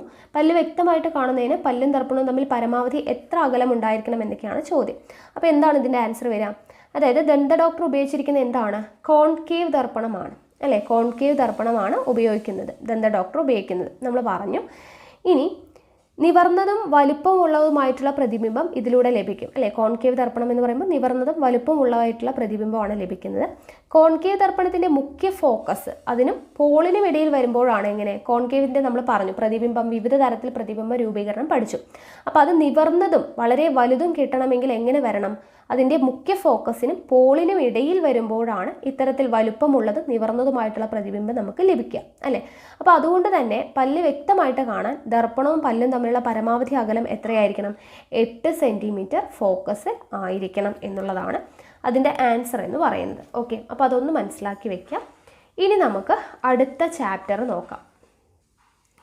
അടുത്തത് നമുക്ക് പഠിക്കാനുള്ളത് 10ാം ക്ലാസ്സിലെ തന്നെ 5ാമത്തെ ചാപ്റ്ററാണ്, പ്രകാശത്തിൻ്റെ അപവർത്തനം. പ്രകാശത്തിൻ്റെ അപവർത്തനം. അപ്പോൾ ആദ്യം തന്നെ നമുക്ക് ഒരു ചിത്രം തന്നിട്ടുണ്ട്. 5.1 എന്ന് പറയുന്ന ചിത്രം തന്നിട്ടുണ്ട്. അപ്പോൾ അതിന് മുന്നേ നോക്കുക, നമ്മൾ എങ്ങനെയാണ് നമ്മളൊരു വസ്തുവിനെ കാണുന്നത് എന്ന് തന്നിട്ടുണ്ട്. ഒരു വസ്തുവിൽ തട്ടി പ്രകാശം പ്രതിപതിച്ച് കണ്ണിൽ പതിക്കുമ്പോഴാണ് നമ്മൾ വസ്തുവിനെ കാണുന്നത് അല്ലേ? അപ്പോൾ ഇവിടെ ഒരു ചിത്രം തന്നിട്ടുണ്ട്, എന്നിട്ട് കുറച്ച് ക്വസ്റ്റ്യൻസ് തന്നിട്ടുണ്ട്. ഇവിടെ പ്രകാശരശ്മി ഏതെല്ലാം മാധ്യമങ്ങളിലൂടെ കടന്നു പോകുന്നുണ്ട്? പ്രകാശരശ്മി ഏതെല്ലാം മാധ്യമങ്ങളിലൂടെയാണ് കടന്നു പോകുന്നത്? ഇവിടം മുതൽ ഇവിടം വരെ വായു എന്ന് പറയുന്ന മാധ്യമം, ഇതിനകത്ത് വെള്ളം എന്ന് പറയുന്ന മാധ്യമമുണ്ട് അല്ലേ? അപ്പോൾ വായു, ജലം എന്നീ 2 മാധ്യമങ്ങളിലൂടെ എന്ത് കടന്നു പോകുന്നുണ്ട്? പ്രകാശരശ്മി കടന്നു പോകുന്നുണ്ട്. വായു, ജലം എന്നീ മാധ്യമങ്ങളിലൂടെ കടന്നു പോകുന്നുണ്ട്. പ്രകാശപാതയ്ക്ക് എന്താണ് സംഭവിക്കുന്നത്? പ്രകാശപാതയ്ക്ക് എന്ത് സംഭവിക്കുന്നുണ്ട്? ഇങ്ങനെ പോയി ഒരു ചെറിയൊരു ഒടിവ് കണ്ടോ? അപ്പോൾ അവിടെ എന്താണ്? പ്രകാശപാതയ്ക്ക് വ്യതിയാനം സംഭവിക്കുന്നുണ്ട് അല്ലേ? പ്രകാശപാതയ്ക്ക് വ്യതിയാനം സംഭവിക്കുന്നുണ്ട്. പ്രകാശപാതയ്ക്ക് മാറ്റം സംഭവിക്കുന്നത് എവിടെ വെച്ചിട്ടാണ്? നോക്കുക, പ്രകാശപാതയ്ക്ക് മാറ്റം സംഭവിക്കുന്നത് കറക്റ്റായിട്ട് ആ ഒടിവ് വരുന്നത് ജലത്തിൻ്റെ ഉപരിതലത്തിൽ വെച്ചിട്ടാണ് അല്ലേ? ജലത്തിൻ്റെ ഇവിടെ മുകൾ ഭാഗത്ത് ഉപരിതലത്തിൽ വെച്ചിട്ടാണ് ഒടിവ് സംഭവിക്കുന്നത്. അപ്പോൾ ജലോപരിതലത്തിൽ വെച്ച് ജലത്തിലേക്ക് കടക്കുന്ന പ്രകാശരശ്മിക്ക് എന്താണ്? അതിൻ്റെ മാധ്യമങ്ങളുടെ വിഭജന തലത്തിൽ വെച്ച് വ്യതിയാനം സംഭവിക്കുന്നു. ജലത്തിൻ്റെ ഉപരിതലത്തിൽ വെച്ചിട്ടാണ് ഇങ്ങനെ ഒരു ഒടിവ് സംഭവിക്കുന്നത് അല്ലേ? അപ്പോൾ ജലോപരിതലത്തിൽ വെച്ചിട്ടാണ് അത് സംഭവിക്കുന്നത് എന്നുള്ളത് മനസ്സിലായല്ലോ? ആ ചിത്രത്തിൽ നിന്ന് നമുക്ക് മനസ്സിലാക്കാനായിട്ട് പറ്റും. അപ്പോൾ ജലത്തിലേക്ക് കടക്കുന്ന പ്രകാശരശ്മിക്ക് മാധ്യമങ്ങളുടെ വിഭജന തലത്തിൽ വെച്ച് വ്യതിയാനം സംഭവിക്കുന്നു. ഇനി എല്ലാ മാധ്യമങ്ങളിലൂടെയും പ്രകാശം കടന്നു പോകുന്നത് ഒരേ വേഗത്തിലാണോ എന്ന് ചോദിച്ചിട്ടുണ്ട്. എല്ലാ മാധ്യമങ്ങളിലൂടെയും ഒരേ വേഗത്തിലാണോ പ്രകാശരശ്മി കടന്നു പോവുക? അല്ല, എല്ലാ മാധ്യമങ്ങളിലൂടെയും പ്രകാശം കടന്നു പോകുന്നത് ഒരേ വേഗത്തിലല്ല. വ്യത്യസ്ത മാധ്യമങ്ങൾ അവയുടെ പ്രകാശ സാന്ദ്രതയിൽ വ്യത്യാസപ്പെട്ടിരിക്കുന്നു അല്ലേ? ഓരോ മാധ്യമത്തിലും ഓരോ തരത്തിലായിരിക്കും പ്രകാശത്തിൻ്റെ വേഗത എന്ന് പറയുന്നത്. ഇനി അടുത്തത് പ്രകാശവേഗവും പ്രകാശിക സാന്ദ്രതയും. ഇത് വളരെയധികം ഇമ്പോർട്ടൻ്റ് ആണ്. ഈ ഒരു ടേബിൾ എന്ന് പറയുന്നത് ഓരോ മാധ്യമത്തിലുള്ള പ്രകാശവേഗം ചോദിക്കാറുണ്ട്. വായുവിലൂടെയുള്ള പ്രകാശവേഗം 3 × 10⁸ മീറ്റർ പെർ സെക്കൻഡ് ആണ്. ശൂന്യതയിലൂടെയാണെങ്കിൽ 3 × 10⁸ മീറ്റർ പെർ സെക്കൻഡ്. ഇതെങ്ങനെ വേണമെങ്കിൽ ചോദിക്കാം. വായുവിലൂടെയുള്ള അല്ലെങ്കിൽ ശൂന്യതയിലൂടെയുള്ള പ്രകാശത്തിൻ്റെ വേഗത എത്രയാണ്? 3 × 10⁸ മീറ്റർ പെർ സെക്കൻഡ് അല്ലേ? 3 × 10⁸ മീറ്റർ പെർ സെക്കൻഡ്. ഇനി ജലത്തിൻ്റെ ആണെങ്കിൽ 2.25 × 10⁸ മീറ്റർ പെർ സെക്കൻഡ് ആണ്. ഗ്ലാസിൻ്റെ ആണെങ്കിൽ 2 × 10⁸ മീറ്റർ പെർ സെക്കൻഡ് ആണ്. വജ്രത്തിൻ്റെ ആണെങ്കിൽ 1.25 × 10⁸ മീറ്റർ പെർ സെക്കൻഡ് ആണ്. അപ്പോൾ ഇത് നിങ്ങൾ പഠിച്ചു വയ്ക്കുക. ഈ ഒരു കോളം എന്ന് പറയുന്നത് ഓരോന്നിൻ്റെയും പ്രകാശവേഗം വളരെയധികം ഇമ്പോർട്ടൻ്റ് ആണ്. ഇനി എന്താണ് പ്രകാശിക സാന്ദ്രത? ഓരോ മാധ്യമത്തിൻ്റെയും സവിശേഷതകൾ അതിലൂടെയുള്ള വേഗത്തെ സ്വാധീനിക്കുന്നു. പ്രകാശവേഗത്തെ സ്വാധീനിക്കാനുള്ള ഒരു മാധ്യമത്തിൻ്റെ കഴിവാണ് പ്രകാശിക സാന്ദ്രത. എന്താണ് പ്രകാശിക സാന്ദ്രത? പ്രകാശവേഗത്തെ സ്വാധീനിക്കുവാനുള്ള ഒരു മാധ്യമത്തിൻ്റെ കഴിവിനെയാണ് പ്രകാശിക സാന്ദ്രത എന്ന് പറയുന്നത്. ഒപ്റ്റിക്കൽ ഡെൻസിറ്റി എന്ന് നമ്മൾ പറയുന്നത്. ഇനി പ്രകാശിക സാന്ദ്രത കൂടുമ്പോൾ അതിലൂടെയുള്ള പ്രകാശവേഗം എന്ത് ചെയ്യുന്നുണ്ട്? കുറയുന്നുണ്ട്. പ്രകാശിക സാന്ദ്രത കൂടുന്ന സമയത്ത് അതിലൂടെയുള്ള പ്രകാശിക വേഗം എന്ത് ചെയ്യുന്നു? കുറയുന്നു. അപ്പോൾ പ്രകാശ സാന്ദ്രത കൂടുമ്പോൾ പ്രകാശവേഗം കുറയുന്നു എന്നുള്ളത്. അപ്പോൾ പ്രകാശ സാന്ദ്രത കുറയുമ്പോഴോ പ്രകാശവേഗം കൂടുകയാണ് ചെയ്യുക. അപ്പോൾ പട്ടികയിൽ കൊടുത്തിരിക്കുന്ന മാധ്യമങ്ങളെ പ്രകാശക സാന്ദ്രത കൂടി വരുന്ന ക്രമത്തിൽ ക്രമീകരിക്കുക. അപ്പോൾ കൂടി വരുന്ന പ്രകാശക സാന്ദ്രത കൂടുക എന്ന് പറയുമ്പോൾ പ്രകാശവേഗം കുറഞ്ഞ രീതിയിലായിരിക്കണം നമ്മൾ ചെയ്യേണ്ടത് അല്ലേ? അപ്പോൾ ഇവിടെ വായു കഴിഞ്ഞാൽ അടുത്ത ആൾ ആരാണ് വരിക? ജലമാണ് വരിക. അടുത്ത ആൾ ആരാണ് വരിക? ഗ്ലാസ് ആണ് വരിക. അടുത്തത് ആരാണ് വരിക? വജ്രമാണ് വരിക. ഓക്കെ, അപ്പോൾ വായു, ജലം, ഗ്ലാസ്, വജ്രം ഈ ഒരു ഓർഡറിലാണ് വരുന്നത്. ഓക്കെ, പ്രകാശിക സാന്ദ്രത കൂടി വരുന്ന ക്രമത്തിലാണ് നമ്മൾ അറേഞ്ച് ചെയ്യേണ്ടത്. അപ്പോൾ വായു അല്ലെ, ജലം, ഗ്ലാസ്, അത് കഴിഞ്ഞ് വജ്രം ഈ ഒരു രീതിയിലാണ് വരുന്നത്. ഓക്കെ, ഇനി അടുത്തത് പ്രകാശത്തിൻ്റെ അപവർത്തനം. പ്രകാശത്തിൻ്റെ അപവർത്തനത്തെക്കുറിച്ച് പറയുമ്പോൾ മാധ്യമങ്ങളുടെ പ്രകാശിക സാന്ദ്രതയിലുള്ള വ്യത്യാസമാണ് ദിശാവ്യതിയാനത്തിന് കാരണം. ഇത്തരത്തിൽ ഒരു സുതാര്യ മാധ്യമത്തിൽ നിന്നും പ്രകാശിക സാന്ദ്രതയിൽ വ്യത്യാസമുള്ള മറ്റൊരു മാധ്യമത്തിലേക്ക് പ്രകാശം ചരിഞ്ഞ് പതിക്കുമ്പോൾ മാധ്യമങ്ങളുടെ വിഭജന തലത്തിൽ വെച്ച് അതിൻ്റെ പാതയ്ക്ക് വ്യതിയാനം സംഭവിക്കുന്നതാണ് അപവർത്തനം എന്ന് പറയുന്നത്. നമ്മൾ നേരത്തെ ഒരു ചിത്രം കാണിച്ചില്ലേ? അപ്പോൾ അത് അവിടെ ജലോപരിതലത്തിൽ എത്തിയപ്പോൾ ഒരു ചെറിയ വ്യതിയാനം സംഭവിക്കുന്നുണ്ട് അല്ലേ? അപ്പോൾ ഇങ്ങനെ മാധ്യമങ്ങളുടെ പ്രകാശിക സാന്ദ്രതയിലുള്ള വ്യത്യാസം കൊണ്ടാണ് ദിശാവ്യതിയാനം സംഭവിക്കുന്നത്. അങ്ങനെ ഒരു സുതാര്യ മാധ്യമത്തിൽ നിന്നും പ്രകാശിക സാന്ദ്രതയിൽ വ്യത്യാസമുള്ള മറ്റൊരു മാധ്യമത്തിലേക്ക്, ഇപ്പോൾ വായു അല്ലെ, ജലം, ഇവിടെ വായു, ഇവിടെ ജലം, ജലത്തിലോട്ട് കടക്കുന്ന സമയത്താണ് അവിടെ വ്യതിയാനം സംഭവിച്ചത്. അപ്പോൾ ഒരു മാധ്യമത്തിൽ നിന്നും മറ്റൊരു മാധ്യമത്തിലോട്ട് പ്രകാശം കടക്കുന്ന സമയത്ത് എങ്ങനെ? ചെരിഞ്ഞ് പതിക്കുന്ന സമയത്ത് മാധ്യമങ്ങളുടെ, അത് ഇമ്പോർട്ടൻ്റ് ആണ്, ചെരിഞ്ഞ് പതിക്കുമ്പോൾ മാധ്യമങ്ങളുടെ വിഭജന തലത്തിൽ വെച്ച് അതിൻ്റെ പാതയ്ക്ക് ഉണ്ടാവുന്ന വ്യതിയാനം, ഇതിനെയാണ് അപവർത്തനം അഥവാ റിഫ്രാക്ഷൻ എന്ന് നമ്മൾ പറയുന്നത്. ലേസർ ടോർച്ചിൽ നിന്നും പ്രകാശരശ്മി വായുവിൽ നിന്ന് ജലത്തിലേക്ക് പ്രവേശിക്കുമ്പോൾ അതിൻ്റെ പാതയ്ക്കുണ്ടാകുന്ന വ്യതിയാനം നമ്മൾ ചിത്രീകരിച്ചിട്ടുണ്ട്. വായുവിൽ നിന്ന് മറ്റു മാധ്യമങ്ങളിലേക്ക് കടക്കുന്ന പ്രകാശരശ്മിയുടെ പാതയ്ക്കുണ്ടാകുന്ന വ്യതിയാനം ഇത് തന്നെയായിരിക്കുമോ എന്നാണ് ചോദിച്ചിരിക്കുന്നത്. അപ്പോൾ ഇവിടെ നോക്കുക, അപവർത്തനം വിവിധ മാധ്യമങ്ങളിൽ എന്ന് പറഞ്ഞിട്ട് കൊടുത്തിട്ടുണ്ട്. ഇവിടെ ഒരു ചിത്രം നമുക്ക് തന്നിട്ടുണ്ട്, ഗ്ലാസ് സ്ലാബ്, അതിലെ ഒരു അതിരുകൾ ABCD എന്ന് പറഞ്ഞ് കൊടുത്തിട്ടുണ്ട്. അപ്പോൾ അതിൽ വന്നിട്ട് ഒരു പ്രകാശം വരുന്നത് എങ്ങനെയാണ്, ഓരോ മാധ്യമത്തിലൂടെ കടന്നു പോകുമ്പോൾ എന്ത് വ്യത്യാസമാണ് ഉണ്ടാകുന്നത് എന്നുള്ളതാണ് നമുക്ക് ഈ ചിത്രത്തിലൂടെ തന്നിട്ടുള്ളത്. ഇനി നമുക്കിതിൻ്റെ ചോദ്യങ്ങൾ വായിച്ചു നോക്കാം. AB എന്ന വിഭജന തലത്തിൽ പതിക്കുന്ന പ്രധാനരശ്മിയാണ് PQ. ഓക്കെ, AB എന്ന് പറയുന്ന വിഭജന തലം, അതായത് AB എന്ന് പറയുന്ന ഇതാണ് അതിലേക്ക് പതിക്കുന്ന പ്രകാശരശ്മിയാണ് PQ എന്ന് പറയുന്നത്. ഇത് ഇവിടെ നിന്ന് കാണുന്നുണ്ടല്ലോ, PQ. ഓക്കെ, അപ്പോൾ ക്വസ്റ്റ്യൻസ് നോക്കുക. CD എന്ന വിഭജന തലത്തിലെ പതനരശ്മി ഏതാണ്? CD എന്ന് പറയുന്നത് ഇതാണ് CD എന്ന് പറയുന്നതിലെ പതനരശ്മി ഏതാണ്? ഇത് CD ആണ്. അപ്പോൾ അതിലേക്ക് പതിക്കുന്നത് ഇങ്ങനെയല്ലേ? അപ്പോൾ ഇതെന്താണ് ഇതിൻ്റെ പേര്? QR അല്ലേ? QR എന്നുള്ളതാണ് ഈ പതനരശ്മിയുടെ പേര്. നമുക്ക് ചിത്രം നോക്കി എഴുതാവുന്നതേ ഉള്ളൂ. QR ആണ്. ഇനി ലംബത്തിനും പതനരശ്മിക്കും ഇടയിലുള്ള കോണാണ് പതനകോണെങ്കിൽ അപവർത്തന കോൺ എന്തായിരിക്കും? ലംബത്തിനും പതനരശ്മിക്കും ഇടയിലുള്ള കോണാണ് പതനകോൺ എങ്കിൽ അപവർത്തന കോൺ എന്തായിരിക്കും? ലംബത്തിനും അപവർത്തന രശ്മിക്കും ഇടയിലുള്ള കോണായിരിക്കും. ലംബത്തിനും അപവർത്തന രശ്മിക്കും ഇടയിലുള്ള കോണാണ് അപവർത്തന കോൺ എന്ന് പറയുന്നത്. ഇനി ഇവിടെ പതന കോൺ, അപവർത്തന കോൺ എന്നിവ ഒരു പ്രൊട്രാക്ടർ ഉപയോഗിച്ച് അളന്ന് കണ്ടെത്തൂ എന്നുള്ളതാണ്. അത് നമുക്ക് വേണ്ട. വായുവിൽ നിന്ന് ഗ്ലാസ്സിലേക്ക് പോകുമ്പോൾ അപവർത്തന കോൺ പതന കോണിനേക്കാൾ കൂടുതലാണോ കുറവാണോ? വായുവിൽ നിന്നും ഗ്ലാസ്സിലോട്ട് കടക്കുമ്പോൾ അല്ലെ, വായുവിൽ നിന്നും, എവിടെ വായു? ദേ വായുവിൽ നിന്നും ഗ്ലാസ്സിലോട്ട് കടക്കുന്ന സമയത്ത് നോക്കുക, വായുവിൽ നിന്നും ഗ്ലാസ്സിലോട്ട് കടക്കുന്ന സമയത്ത് അപവർത്തന കോൺ എന്താണ് ചെയ്യുന്നത്? കുറയുകയാണ് ചെയ്യുന്നത് അല്ലെ, കുറയുകയാണ് ചെയ്യുന്നത്. ഇനി ഇവിടെ നോക്കുക, ഗ്ലാസ്സിൽ നിന്ന് വായുവിലേക്ക് പോകുമ്പോഴോ, ഗ്ലാസ്സിൽ നിന്നും വായുവിലേക്ക് പോകുമ്പോൾ എന്താണ്? അപവർത്തന കോൺ പതന കോണിനേക്കാൾ കൂടുതലാവുകയാണ് ചെയ്യുന്നത് അല്ലെ. ഗ്ലാസ്സിൽ നിന്നും വായുവിലോട്ട് പോകുമ്പോൾ കോൺ എന്ത് ചെയ്യുന്നു? കൂടുതലാവുകയാണ് ചെയ്യുന്നത്. ഇനി അടുത്തത് നോക്കുക, വായു, ഗ്ലാസ് എന്നിവയിൽ ഏതിനാണ് പ്രകാശിക സാന്ദ്രത കൂടുതൽ? നമ്മൾ പഠിച്ചു. വായുവിനാണോ ഗ്ലാസ്സിനാണോ പ്രകാശ സാന്ദ്രത കൂടുതൽ? ഗ്ലാസ്സിനാണ്. നമ്മൾ പഠിച്ചു, വായു, ജലം, ഗ്ലാസ്, വജ്രം, ആ ഒരു ഓർഡറിലാണ് പോകുന്നത് അല്ലേ. അപ്പോൾ ഗ്ലാസ്സിനാണ് പ്രകാശ സാന്ദ്രത കൂടുതൽ എന്ന് പറയുന്നത്. വായുവിൽ നിന്ന് ഗ്ലാസ്സിലേക്ക് പോകുമ്പോൾ അപവർത്തന രശ്മി ലംബത്തോട് അടുക്കുകയാണോ അകലുകയാണോ ചെയ്യുന്നത്? വായുവിൽ നിന്ന് ഗ്ലാസ്സിലോട്ട് പോകുമ്പോൾ അളവ് കുറയുകയാണ്, അപവർത്തന കോൺ കുറയുകയാണ് എന്നുള്ളതിൻ്റെ അർത്ഥം എന്താണ്? അടുക്കുകയാണ് അല്ലേ, ലംബത്തോട് അടുക്കുകയാണ് ചെയ്യുന്നത്. ഇനി ഗ്ലാസ്സിൽ നിന്ന് വായുവിലോട്ട് പോകുമ്പോൾ കോഡ് അളവ് കൂടുക എന്ന് പറയുമ്പോൾ എന്താണ് ചെയ്യുക? അകലുകയാണ് ചെയ്യുന്നത് അല്ലേ, അകലുന്നു. ഇവിടെ അടുക്കുന്നു, ഇവിടെ എന്താണ്? അകലുന്നു. ഓക്കെ. ഈ പരീക്ഷണത്തിൽ പതനകോൺ, അപവർത്തനകോൺ, വിഭജന തലത്തിൽ പതന ബിന്ദുവിൽ വരച്ച ലംബം എന്നിവ ഒരേ തലത്തിലാണോ സ്ഥിതി ചെയ്യുന്നത്? അതെ അല്ലേ, ഒരേ തലത്തിലാണ് സ്ഥിതി ചെയ്യുന്നത്. വായുവിൽ നിന്ന് ഗ്ലാസ്സിലേക്ക്, അതായത് പ്രകാശ സാന്ദ്രത കുറഞ്ഞ മാധ്യമത്തിൽ നിന്നും കൂടിയതിലേക്ക് പോകുമ്പോൾ അപവർത്തന രശ്മി എന്ത് ചെയ്യുന്നു? ലംബത്തോട് അടുക്കുന്നു. അതാണ് നമ്മളിവിടെ മനസ്സിലാക്കേണ്ട കാര്യം. വായുവിൽ നിന്ന് ഗ്ലാസ്സിലേക്ക്, വായു എന്ന് പറയുമ്പോൾ പ്രകാശിക സാന്ദ്രത കുറഞ്ഞ മാധ്യമത്തിൽ നിന്നും കൂടിയതിലോട്ട് കടക്കുമ്പോൾ എന്ത് ചെയ്യും? അപവർത്തന രശ്മി ലംബത്തോട് അടുക്കുകയാണ് ചെയ്യുന്നത്. ഇനി തിരിച്ചാണെങ്കിൽ, ഗ്ലാസ്സിൽ നിന്ന് വായുവിലേക്കാണെങ്കിൽ, അതായത് പ്രകാശ സാന്ദ്രത കൂടിയ മാധ്യമത്തിൽ നിന്ന് കുറഞ്ഞതിലോട്ട് പോകുമ്പോൾ അപവർത്തന രശ്മി എന്ത് ചെയ്യുന്നു? ലംബത്തിൽ നിന്ന് അകലുകയാണ് ചെയ്യുന്നത്. പതനകോൺ, അപവർത്തന കോൺ, വിഭജന തലത്തിൽ പതന ബിന്ദുവിൽ വരച്ച ലംബം എന്നിവ ഒരേ തലത്തിലായിരിക്കും സ്ഥിതി ചെയ്യുന്നത്.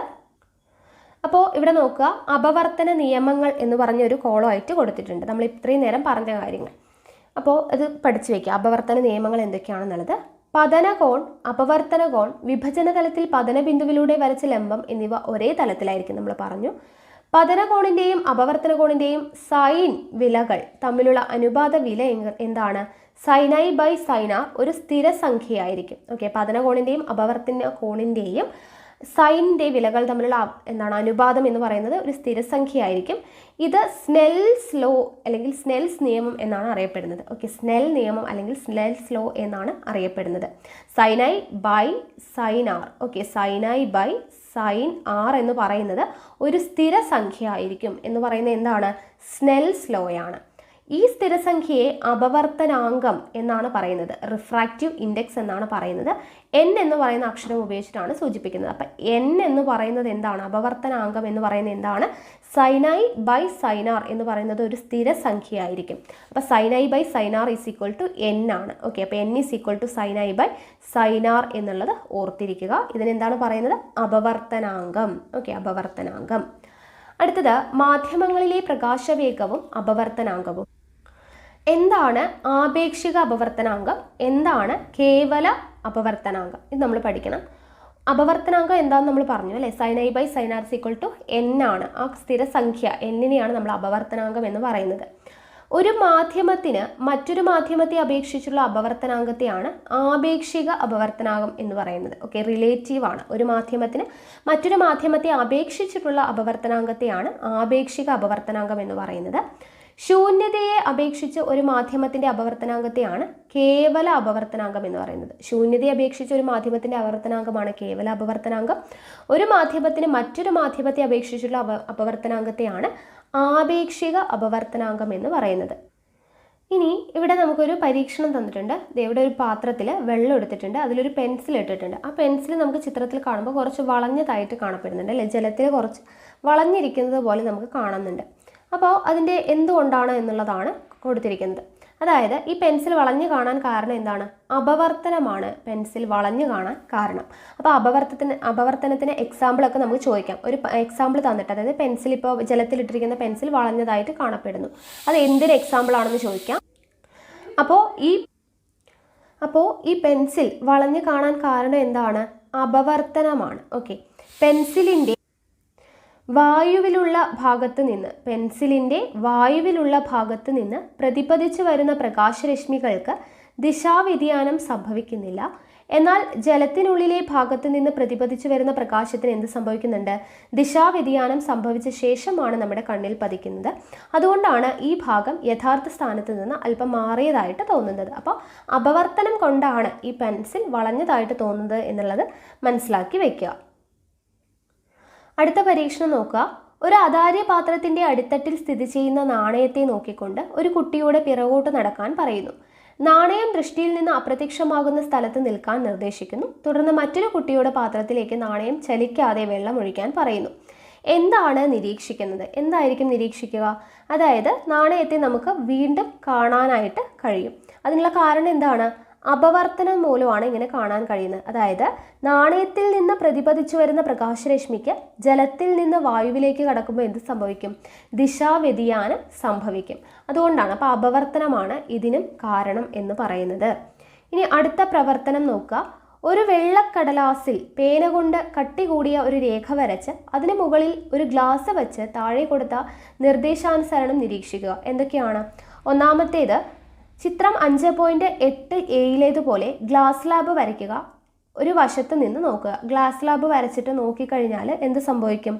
വര നേരെ കാണപ്പെടും അല്ലെ? ഗ്ലാസ് സ്ലാബ് വെച്ചിട്ട് നോക്കിക്കഴിഞ്ഞാൽ നമുക്ക് വര നേരെയാണ് കാണപ്പെടുക. ഇനി 5.8b ഗ്ലാസ് സ്ലാബ് വരയുമായിട്ട് അല്പം ചെരിച്ച് വെച്ച് നോക്കുക. ഇങ്ങനെ ഗ്ലാസ് സ്ലാബ് ചെരിച്ച് വെച്ച് കഴിഞ്ഞാൽ നമുക്ക് എന്താണ് സംഭവിക്കുക? ചെരിച്ച് വരച്ചു കഴിഞ്ഞാൽ വര എന്ത് ചെയ്യും? ചെരിഞ്ഞതായിട്ട് തോന്നും. നമ്മൾ ഗ്ലാസ് സ്ലാബ് നേരെ വെക്കുമ്പോൾ വര നേരെയാണെന്ന് തോന്നും, ചെരിച്ച് വെക്കുമ്പോൾ വര ചെരിഞ്ഞതായിട്ട് തോന്നും. ഇനി ചിത്രത്തിൽ സീലേതുപോലെ നേർ മുകളിലേക്ക് നോക്കുക. ഓക്കെ, നേർ മുകളിലോട്ടാണ് നമ്മുടെ കണ്ണ് കണ്ടോ, നേരെ മുകളിൽ നിന്നാണ് നോക്കുന്നതെങ്കിൽ എന്താണ്? വര നമുക്ക് നേരെ കാണാനായിട്ട് പറ്റും. ഓക്കെ, അപ്പോൾ ഇതിനെല്ലാം കാരണം എന്താണ്? അപവർത്തനം ആണ്. ഓക്കെ, അടുത്ത പരീക്ഷണം നോക്കാം. നിറയെ വെള്ളമുള്ള ട്രഫിൽ അടിയിൽ സ്ഥിതി ചെയ്യുന്ന ഒരു നാണയത്തെ ഒരു വശത്ത് നിന്ന് നോക്കിക്കൊണ്ട് എടുക്കാൻ ശ്രമിക്കുക. നാണയം എളുപ്പത്തിൽ എടുക്കാൻ കഴിയുമോ? ഇല്ല, കഴിയില്ല അല്ലേ? അപ്പോൾ അതിന് കാരണം എന്താണ്? അപവർത്തനം മൂലം ഈ നാണയത്തിൻ്റെ യഥാർത്ഥ സ്ഥാനത്തായിരിക്കില്ല നമ്മൾ കാണുന്നത് അല്ലേ? നമ്മൾ കാണുന്നത് നാണയമുണ്ട് എന്ന് കരുതി എടുക്കാൻ പോകുന്ന ഭാഗത്തായിരിക്കില്ല നാണയത്തെ നമുക്ക് കാണാൻ കഴിയുന്നത്. ഓക്കെ, അപ്പോൾ ഇങ്ങനെ ഒത്തിരി എക്സാമ്പിൾ ഉണ്ട് അപവർത്തനത്തിന്. അപ്പോൾ ഇതിലെ എല്ലാ എക്സാമ്പിളുകളും നിങ്ങൾ പഠിച്ചു വെക്കുക. ഓക്കെ ആണല്ലോ. ഇനി അടുത്തത് പൂർണ്ണാന്തര പ്രതിപതനം. പൂർണ്ണാന്തര പ്രതിപതനം പറയുന്നതിന് മുന്നേ നമ്മളിപ്പോൾ ഇത്രയും നേരം പറഞ്ഞ കോയിൻ്റെയും പെൻസിലിൻ്റെയും ഗ്ലാസ് സ്ലാബ് വെച്ച് വര നോക്കുന്നതിൻ്റെയും ഈ എക്സാമ്പിൾ അല്ലാതെ നമുക്ക് പരീക്ഷയ്ക്ക് ചോദിക്കാവുന്ന അപവർത്തനത്തിൻ്റെ മറ്റ് എക്സാമ്പിളാണ് സൂര്യോദയത്തിന് മുമ്പും അസ്തമയത്തിന് ശേഷവും സൂര്യൻ ചക്രവാളത്തിൽ കാണുന്നത്. അതുപോലെ തന്നെ കുളത്തിൻ്റെ അടിത്തട്ട് പൊങ്ങിക്കാണുന്നത്. അതുപോലെ മരീചിക അനുഭവപ്പെടുന്നത് കുളത്തിൻ്റെ അടിത്തട്ട് പൊങ്ങിക്കാണുന്നത്, സൂര്യോദയത്തിന് മുമ്പും അസ്തമയത്തിന് ശേഷവും സൂര്യൻ ചക്രവാളത്തിൽ കാണുന്നത്, ഇതെല്ലാം അപവർത്തനം മൂലമാണ് എന്നുള്ളത് ഓർത്തിരിക്കുക. ഓക്കെ, ഇനി അടുത്തത് നമുക്ക് പൂർണ്ണാന്തര പ്രതിപതനം നോക്കാം. ഇവിടെ 2 ചിത്രം തന്നിട്ടുണ്ട് അല്ലേ? ഇവിടെ നോക്കുക, എന്താണ് പൂർണ്ണാന്തര പ്രതിപതനം എന്നാണ് പറയാൻ പോകുന്നത്. പ്രകാശരശ്മി പ്രകാശിക സാന്ദ്രത കൂടിയ മാധ്യമത്തിൽ നിന്നും പ്രകാശിക സാന്ദ്രത കുറഞ്ഞ മാധ്യമത്തിലേക്ക് കടക്കുമ്പോൾ അപവർത്തന കോൺ 90 ഡിഗ്രി ആവുന്ന സന്ദർഭത്തിലെ പതന കോണാണ് ക്രിട്ടിക്കൽ കോൺ. ജലത്തിലെ ക്രിട്ടിക്കൽ കോൺ അളവ് 48.6 ഡിഗ്രിയാണ്. പ്രകാശിക സാന്ദ്രത കൂടിയ മാധ്യമത്തിൽ നിന്നും കുറഞ്ഞ മാധ്യമത്തിലേക്ക് ക്രിട്ടിക്കൽ കോണിനേക്കാൾ കൂടിയ പതന കോണിൽ പ്രകാശരശ്മി പ്രവേശിക്കുമ്പോൾ ആ രശ്മി അപവർത്തനത്തിന് വിധേയമാകാതെ അതേ മാധ്യമത്തിലേക്ക് പ്രതിപതിക്കുന്നതാണ് പൂർണ്ണാന്തര പ്രതിപതനം. ഓക്കെ, പൂർണ്ണാന്തര പ്രതിപതനം എന്താണ്? ആദ്യം നമ്മൾ ക്രിട്ടിക്കൽ കോൺ എന്താണെന്നുള്ളത് അറിഞ്ഞിരിക്കണം. അതായത് പ്രകാശരശ്മി പ്രകാശിക സാന്ദ്രത കൂടിയ മാധ്യമത്തിൽ നിന്നും കുറഞ്ഞതിലോട്ട് കടക്കുന്ന സമയത്ത് അപവർത്തന കോൺ 90 ഡിഗ്രി ആവുന്ന സന്ദർഭത്തിലെ പതനകോൺ എത്രയാണോ അതെയാണ് നമ്മൾ എന്തെന്ന് പറയുക? ഈ ക്രിട്ടിക്കൽ കോൺ എന്ന് പറയുന്നത്. ജലത്തിൻ്റെ ക്രിട്ടിക്കൽ കോൺ പഠിച്ചു വയ്ക്കുക, 48.6 ഡിഗ്രിയാണ്. പ്രകാശിക സാന്ദ്രത കൂടിയ മാധ്യമത്തിൽ നിന്ന് കുറഞ്ഞ മാധ്യമത്തിലോട്ട് പോകുന്ന സമയത്ത് ക്രിട്ടിക്കൽ കോണിനേക്കാൾ ക്രിട്ടിക്കൽ കോൺ എന്താണെന്ന് പറഞ്ഞു, അപവർത്തന കോൺ 90 ഡിഗ്രി ആവുന്ന സന്ദർഭത്തിലെ പതന കോൺ, അതാണ് ക്രിട്ടിക്കൽ കോൺ. അപ്പോൾ ഈ ക്രിട്ടിക്കൽ കോണിനേക്കാളും കൂടിയ പതന കോണിൽ പ്രകാശരശ്മി പ്രവേശിക്കുന്ന സമയത്ത് ആ രശ്മി അപവർത്തനത്തിന് വിധേയമാകാതെ എന്ത് ചെയ്യുന്നു? അതേ മാധ്യമത്തിലോട്ട് തന്നെ പ്രതിപതിക്കുന്നതിനെയാണ് പൂർണ്ണാന്തര പ്രതിപതനം എന്ന് നമ്മൾ പറയുന്നത്. പൂർണ്ണാന്തര പ്രതിപതനം എന്താണെന്നുള്ളത് അറിഞ്ഞിരിക്കുക. ഇനി ഇവിടെ നമുക്ക് ചിത്രങ്ങൾ തന്നിട്ടുണ്ട്. ABCDE എന്ന് പറഞ്ഞിട്ട് 5 ചിത്രം തന്നിട്ടുണ്ട്. പൂർണ്ണാന്തര പ്രതിപതനം നടക്കുന്നതായിട്ട് കാണിച്ചിരിക്കുന്ന ചിത്രങ്ങൾ ഏതെല്ലാമാണ്? പൂർണ്ണാന്തര പ്രതിപതനം നടക്കുന്നത് നമ്മളിപ്പോൾ പറഞ്ഞു. പൂർണ്ണാന്തര പ്രതിപതനത്തിൻ്റെ ഡെഫിനിഷൻ പറഞ്ഞു. അപ്പോൾ ഇതിൽ ഏതൊക്കെയാണ് പൂർണ്ണാന്തര പ്രതിപതനം നടക്കുന്നത്? ഇവിടെ നോക്കുക, എയിൽ നോക്കുക. എ എന്ന് പറയുന്നത് ഇങ്ങനെ വന്നിട്ട് തിരിച്ച് അതിലോട്ട് തന്നെ പോകുന്നുണ്ട് അല്ലേ, തിരിച്ച് അങ്ങനെ തന്നെ പ്രതിപദിക്കുന്നുണ്ട്. അപ്പോൾ ഇത് പൂർണ്ണാന്തര പ്രതിപതനമാണ്. ഇവിടെ എന്താണ്, ഇവിടെ ഇങ്ങനെ പോയിട്ട് അത് അങ്ങോട്ട് പതനരശ്മി കറക്റ്റായിട്ട് പോകുന്നുണ്ട് അല്ലേ.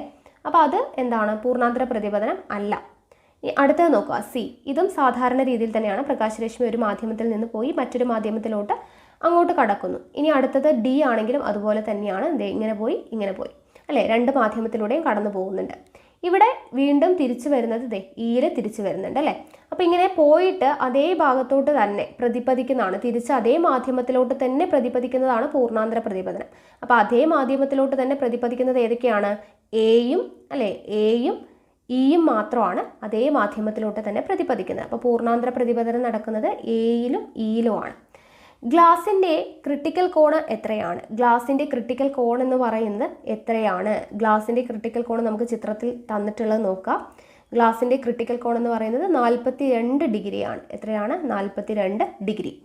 ജലത്തിൽ നിന്നും 45 ഡിഗ്രി കോണളവിൽ വായുവിലേക്ക് പ്രതിപദിക്കുന്ന പ്രകാശത്തിന് പൂർണ്ണാന്തര പ്രതിപതനം സംഭവിക്കുമോ? എന്തുകൊണ്ടാണ്? സംഭവിക്കുമോ? ഇല്ല. ജലത്തിൽ നിന്ന് 45 ഡിഗ്രി കോണളവിൽ വായുവിലേക്ക് പ്രതിപദിക്കുന്ന പ്രകാശത്തിന് പൂർണ്ണാന്തര പ്രതിപതനം സംഭവിക്കുന്നില്ല. എന്തുകൊണ്ടാണ്? 45 ഡിഗ്രി എന്നത് ജലത്തിൻ്റെ ക്രിട്ടിക്കൽ കോണിനേക്കാളും കുറവാണ്. ജലത്തിൻ്റെ ക്രിട്ടിക്കൽ കോൺ നമ്മൾ പഠിച്ചു 48 ഡിഗ്രിയാണ് അല്ലേ, 48.6 ഡിഗ്രിയാണെന്ന് നമ്മൾ പഠിച്ചു. അപ്പോൾ അതിനേക്കാളും കുറവാണ് 45 ഡിഗ്രി എന്ന് പറയുന്നത്. അതുകൊണ്ട് തന്നെ എന്ത് നടക്കുന്നില്ല? പൂർണ്ണാന്തര പ്രതിപതനം നടക്കുന്നില്ല. ക്രിട്ടിക്കൽ കോണിനേക്കാളും കൂടുതലായിരിക്കുമ്പോഴാണ് പൂർണ്ണാന്തര പ്രതിപതനം സംഭവിക്കത്തുള്ളൂ. അപ്പോൾ 45 ഡിഗ്രി എന്ന് പറയുന്നത് ജലത്തിൻ്റെ ക്രിട്ടിക്കൽ കോണിനേക്കാളും കുറവാണ്. അതുകൊണ്ട് പൂർണ്ണാന്തര പ്രതിപതനം അവിടെ നടക്കുന്നില്ല എന്നുള്ളതാണ് മനസ്സിലാക്കേണ്ടത്. ഓക്കെ, ഇനി പൂർണ്ണാന്തര പ്രതിപതനത്തിൻ്റെ അത് നിത്യജീവിതത്തിൽ പൂർണ്ണാന്തര പ്രതിപതനത്തിൻ്റെ പ്രായോഗിക ഉപയോഗങ്ങളാണ് കൊടുത്തിട്ടുള്ളത്. നിത്യജീവിതത്തിൽ പൂർണ്ണാന്തര പ്രതിപതനത്തിൻ്റെ പ്രായോഗിക ഉപയോഗങ്ങൾ. അപവർത്തനത്തിനോ എക്സാമ്പിൾ നമ്മൾ പഠിച്ചു. പൂർണ്ണാന്തര പ്രതിപതനത്തിൻ്റെ എക്സാമ്പിളാണ് ഒന്ന്, ചികിത്സാ രംഗത്ത് എൻഡോസ്കോപ്പ് ചെയ്യുന്നത് പൂർണ്ണാന്തര പ്രതിപതനമാണ്. വാർത്താവിനിമയ രംഗത്ത് ഒപ്റ്റിക്കൽ ഫൈബർ കേബിളുകൾ ഉപയോഗിക്കുന്നത്. അതുപോലെ തന്നെ അടുത്തത് 2 പോയിന്റ് കൂടെ എഴുതി വയ്ക്കുക. ഓട്ടോമോട്ടീവ് റെയിൽ സെൻസറുകൾ.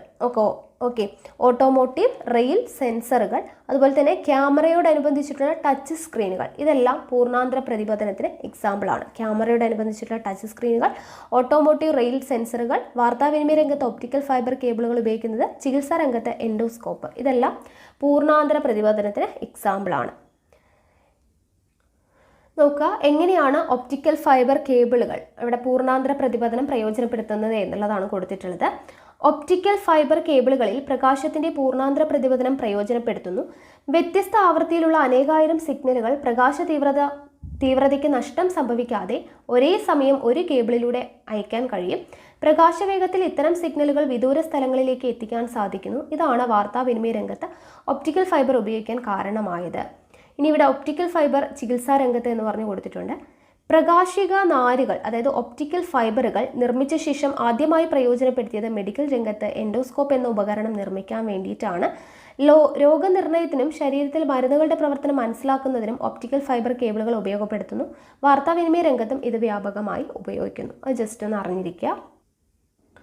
അടുത്തത് എന്താണ് ലെൻസ്?